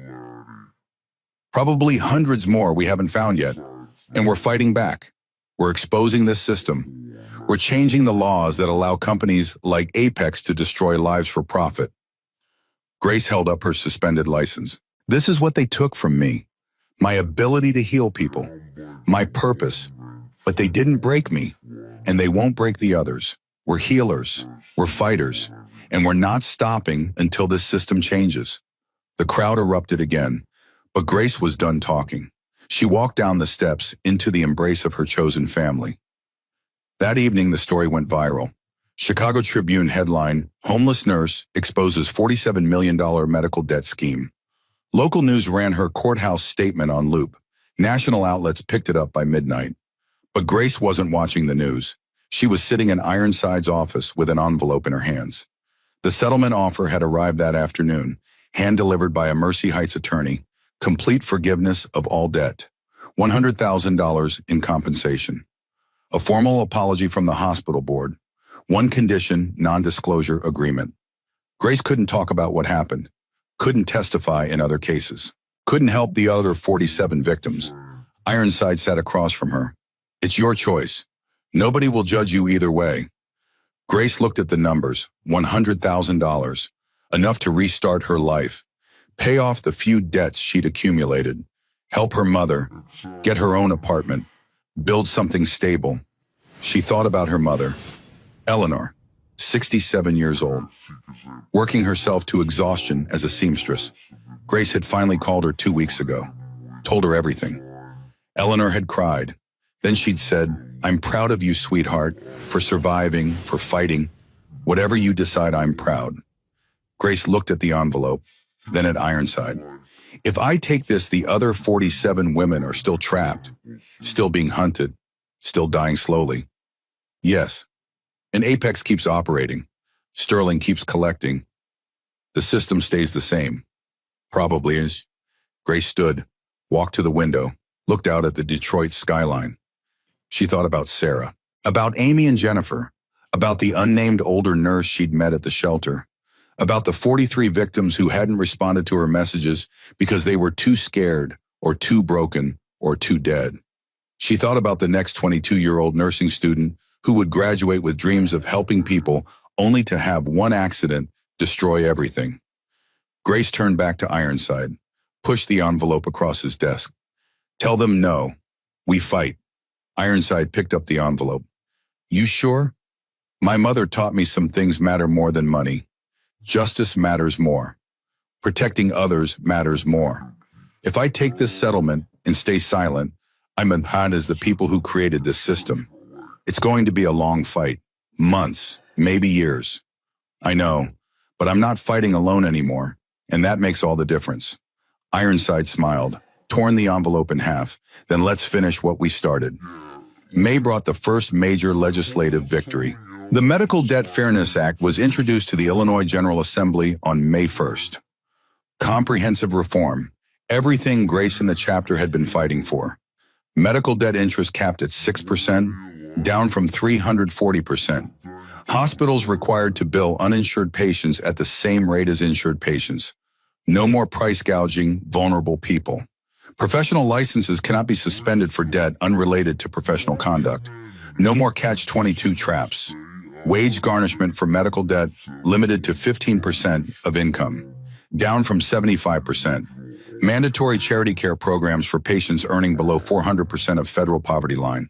Senator Warren Pierce tried to block it, stood on the Senate floor and argued about interference with free market practices and burden on business. He didn't mention the $47,000 he'd taken from Apex, but everyone knew.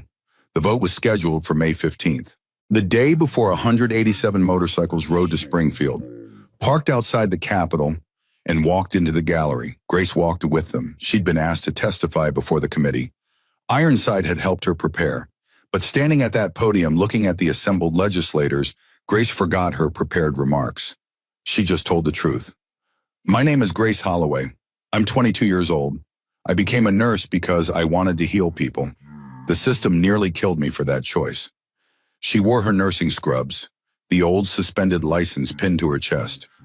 I'm not special. I'm one of 48 that we know about. Young healthcare workers who dedicated their lives to helping others.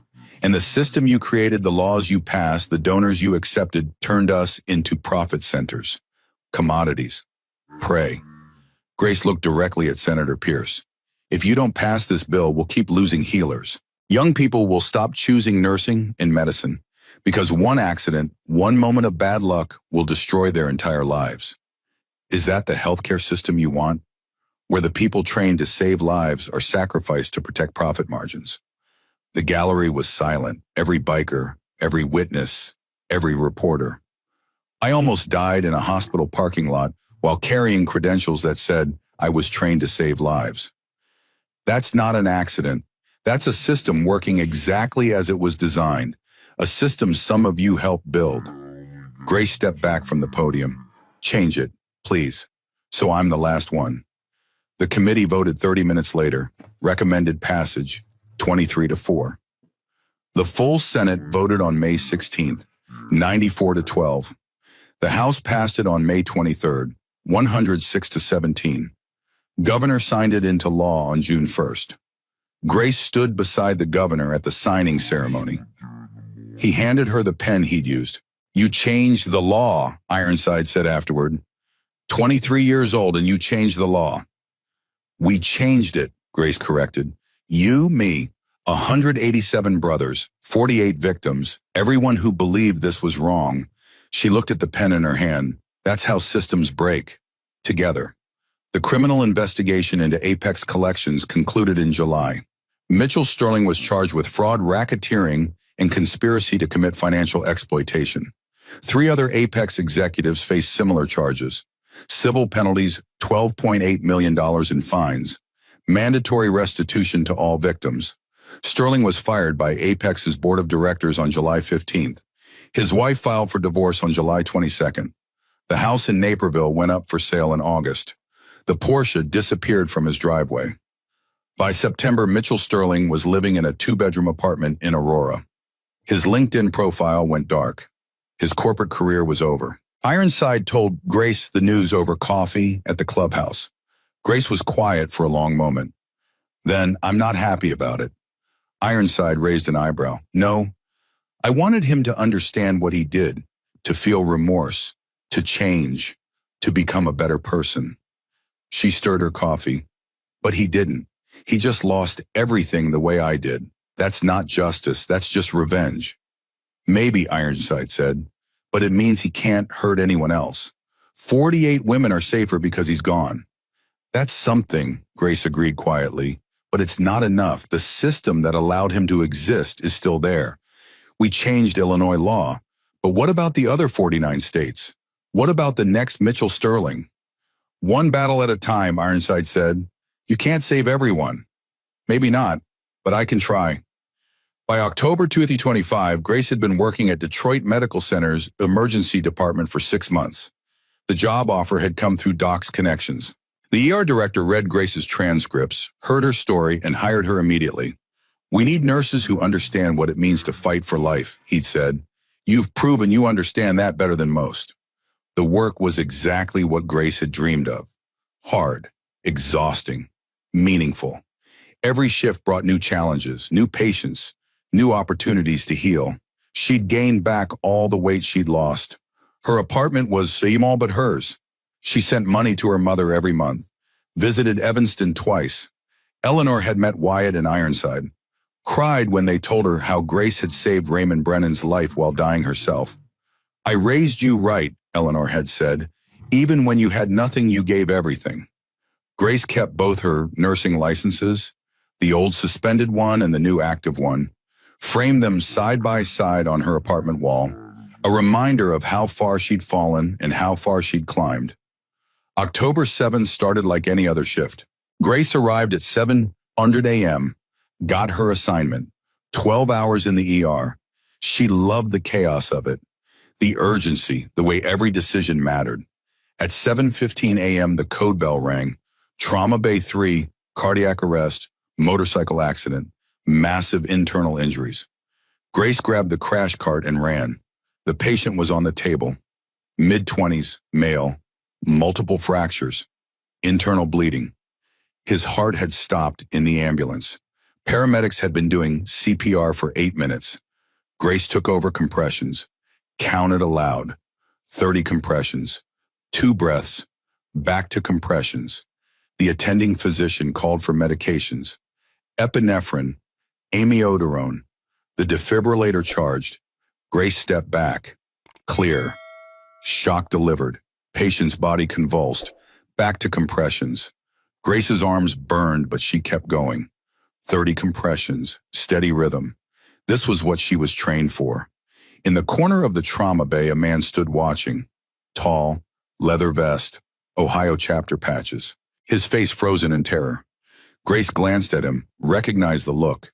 She'd seen it in mirrors for months. The look of someone watching their world end. We're going to save him, Grace said without stopping compressions. Stay strong. 2 more rounds of CPR, another shock. The monitor showed chaos, ventricular fibrillation. Then nothing. Then chaos again. 6 minutes of fighting. Grace's scrubs were soaked with sweat. Her arms were shaking. But she didn't stop. Then the monitor settled. Beep, beep, beep, regular, strong, alive. We've got a pulse, the attending announced. Grace stepped back, breathing hard, hands shaking from adrenaline. They'd won this one. The patient was stabilized, rushed to surgery. The man in the leather vest collapsed into a chair, crying. Grace walked over. He's going to make it. The surgeons will take care of him. The man looked up, saw her name tag, did a double take. Grace Holloway, the nurse from Chicago. Grace nodded. Yeah. How do you know that name? You're a legend. My chapter reads your story to prospects, about how you survived medical debt, how you fought the system, how you changed the law. He wiped his eyes. You just saved my brother's life, and you saved yourself, and you saved a whole system. How do you do it? Grace looked back at the trauma bay, the patient being wheeled towards surgery, still alive because she'd fought for him. I don't do it alone, she said. None of us do. We all fight. Some of us wear scrubs, some wear leather, but we're all the same army. We're all trying to protect life. The man stood, extended his hand. Thank you, for my brother, for everything. Grace shook his hand. Tell him when he wakes up that he's got a second chance. Use it well. That evening, Grace drove to Evanston, picked up her mother, They drove to Wyatt's house together. Raymond Brennan was there, 9 months post-heart attack, fully recovered. He stood when Grace entered, hugged her tight. "You saved my life," he said. "Wyatt told me everything. How you were dying yourself, how you still ran to help a stranger." "It's what nurses do," Grace said. "It's what heroes do," Raymond corrected. They sat for dinner. Grace, Eleanor, Raymond, Wyatt Ironside. A family built from crisis and choice and the simple decision to help. Eleanor sat beside Raymond. They'd met twice before, both widowed, both shaped by decades of hard work and harder choices. "Your daughter is remarkable," Raymond said to Eleanor. "I know. She always has been. When I woke up in that hospital, Wyatt told me a homeless girl had saved my life in a parking lot. I didn't understand how that was possible, how someone dying could still fight to save a stranger." Raymond looked at Grace. "But then I met you, and I understood. You're a healer, not because of your license or your training, because of who you are. The system tried to kill that. Thank God it failed." Grace felt tears on her face. The system didn't fail. People like Wyatt stopped it. People like Ironside fought back. People like you who recovered and became part of the story made it matter. After dinner, Grace and Eleanor drove back toward Detroit. They stopped at a park overlooking the city, sat on a bench, watched the lights. "Are you happy?" Eleanor asked. Grace thought about it. "I'm healing. That's different than happy, but it's better than I've been in a long time." "What about the other victims, the ones from Apex?" "We're still working on it. Sarah got her debt forgiven last month. Amy and Jennifer are in the process. The unnamed woman, we found her. Her name is Catherine. She's 52, been homeless for 6 years. We're helping her now." Grace pulled out her wallet, showed Eleanor a photo. 48 women. They'd finally gotten everyone together in August. A support group, survivors. "We meet twice a month, share resources, help each other navigate the new system. Some are working again, some are still recovering, but none of us are alone anymore." Eleanor squeezed Grace's hand. "I'm proud of you, not for fighting the system, for surviving it, for staying human through it." "I had help, Mom, so much help." "You asked for help. That takes courage, too." They sat in comfortable silence, watching the city lights flicker like stars. Grace thought about January 27th, the night she'd decided to die, the stranger who collapsed, the CPR that saved him and brought Wyatt outside at exactly the right moment. If she'd died that night, none of this would have happened. The investigation wouldn't have exposed Apex. The law wouldn't have changed. The other 47 victims would still be trapped. One moment, one choice, one stranger's heart attack that brought her back to life by giving her a purpose beyond her own survival. Grace pulled out the small photograph, the one that had fallen from her pocket that night. Her mother standing in front of the house in Evanston. "I kept this to remind me why I couldn't ask for help," Grace said, "because I knew you'd try to save me, even if it destroyed you." Eleanor took the photo. "And I kept hoping you'd ask anyway, even if it cost me everything, because that's what mothers do. I'm sorry I didn't tell you sooner. I'm sorry the system made you feel like you had to protect me from your own suffering." They sat until the stars came out. Then Eleanor drove Grace back to her apartment, hugged her on the doorstep. "I love you, sweetheart. I'm proud of the woman you have become. Not because you changed the law or exposed corruption, because when you had every reason to become bitter and cruel, you stayed kind. You kept helping people. You stayed a healer." Grace watched her mother drive away, then went inside. Her apartment was small but clean. One bedroom, a kitchen that barely fit a table, a living room with a couch the bikers had donated. On the wall, her 2 nursing licenses, side by side, the old suspended one and the new active one. Below them, a framed photograph, 187 motorcycles parked in perfect formation outside the Illinois state capitol. Grace made tea, sat on her couch, opened her laptop. She had emails from 3 more victims, young nurses, different states, different collection agencies. Same nightmare. They'd found her through the Tribune article, through the news coverage, through word of mouth in the invisible network of people destroyed by medical debt. They were asking for help.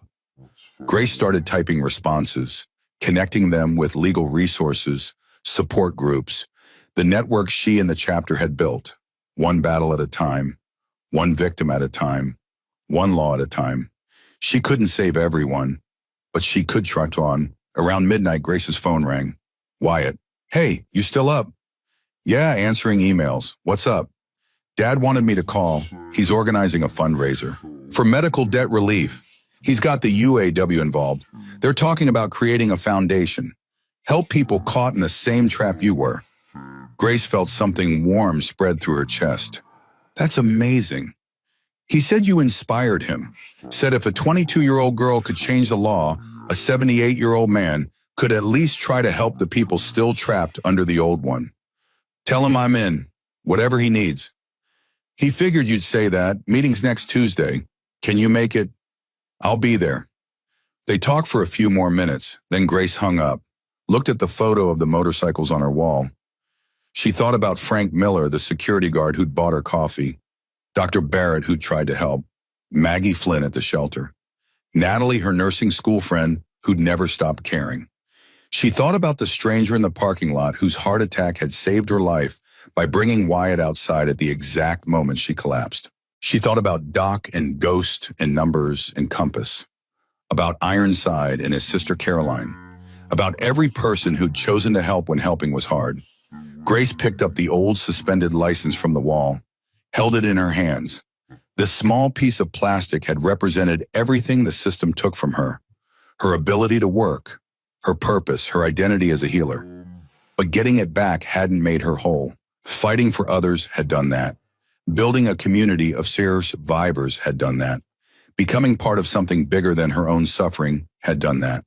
She put the license back on the wall, picked up the new active one. This was who she was now, not a victim, not even just a survivor.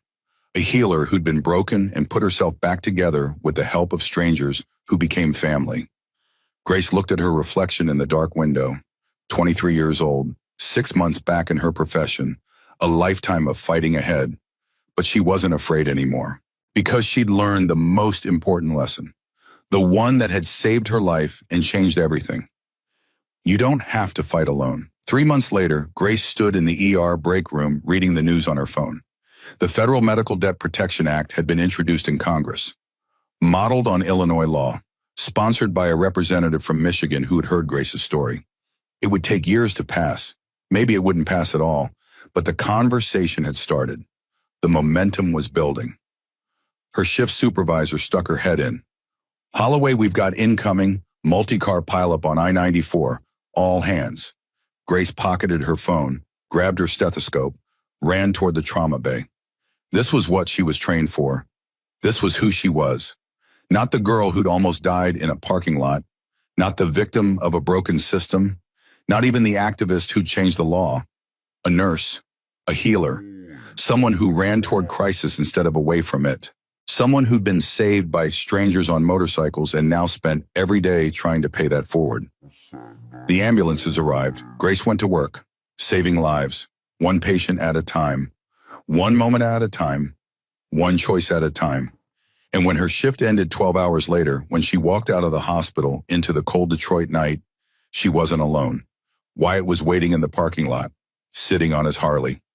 He'd started doing this twice a week, showing up after her overnight shifts, making sure she got home safe. Long night, he asked. They all are, but good. We saved 4 out of 5 from the pileup. That's a good ratio. You hungry? There's a diner that does great breakfast. They rode through the pre-dawn streets. Detroit was waking up. Delivery trucks, early commuters, the city preparing for another day. Grace held on to Wyatt's back, felt the rumble of the engine, thought about how strange life was, how the worst night of your life could lead to the best people, how dying could teach you how to really live. They pulled into the diner, sat in a booth, ordered coffee and eggs and pancakes. Dad wants you to speak at the fundraiser gala, Wyatt said. Next month, big donor event. He thinks your story will inspire people to give. I'll do it, but I'm not the story. The story is what happens when people choose to help, when systems are forced to change, when healers are allowed to heal instead of being sacrificed for profit. Wyatt smiled. Tell them that, exactly like that. They ate breakfast as the sun rose, made plans for the fundraiser, talked about the next legislative push, discussed the support group meeting scheduled for Saturday. And Grace realized something that made her want to cry and laugh at the same time. She was happy, not healed, not fixed, not free from trauma or fear or the memories of sleeping in stairwells, but happy, present, alive in a way that mattered. She'd fallen as far as a person could fall, and she'd been caught by strangers who became brothers, by a system that was forced to bend, by her own stubborn refusal to let cruelty have the final word. Grace Holloway walked out of that diner into the morning light, got back on Wyatt's motorcycle, rode home to her small apartment with 2 licenses on the wall and a purpose in her heart. She'd been saved by Brotherhood, by the simple promise that we take care of our own. And now she spent every day trying to expand the definition of our own to include everyone the system tried to destroy. One patient, one victim, one law, one moment of choosing to help instead of walking away. That was justice, not revenge, not punishment, not even reform. Justice was deciding that every single person mattered, that healers deserved to be protected, that medical debt shouldn't be a death sentence, that sometimes the people society fears most are the only ones brave enough to fight for what's right. Grace had been that homeless girl who saved a biker's father. She'd been the 3 items that fell from her pocket: the license, the debt, the photograph of her mother. But she was also the woman who stood up in a courtroom and told the truth, who rejected a settlement to fight for others, who changed the law at 22 years old, who went back to being a nurse because healing people mattered more than the system that had tried to break her. And every day in emergency rooms and courthouses and legislative chambers and support group meetings, she kept fighting. Not alone, never alone. Surrounded by 187 brothers who'd proven that family isn't about blood. It's about who shows up when you're dying in the snow and decides that not on their watch. That was the story. That was the truth. And that was how Grace Holloway survived, fought back, and won. Not by being stronger than the system, by being part of something stronger than any system, by being human, by staying kind, by choosing to heal instead of hurt, by remembering that sometimes justice doesn't arrive in a courtroom. Sometimes it arrives on 2 wheels with the roar of engines and a simple promise. We take care of our own. And now everyone was our own.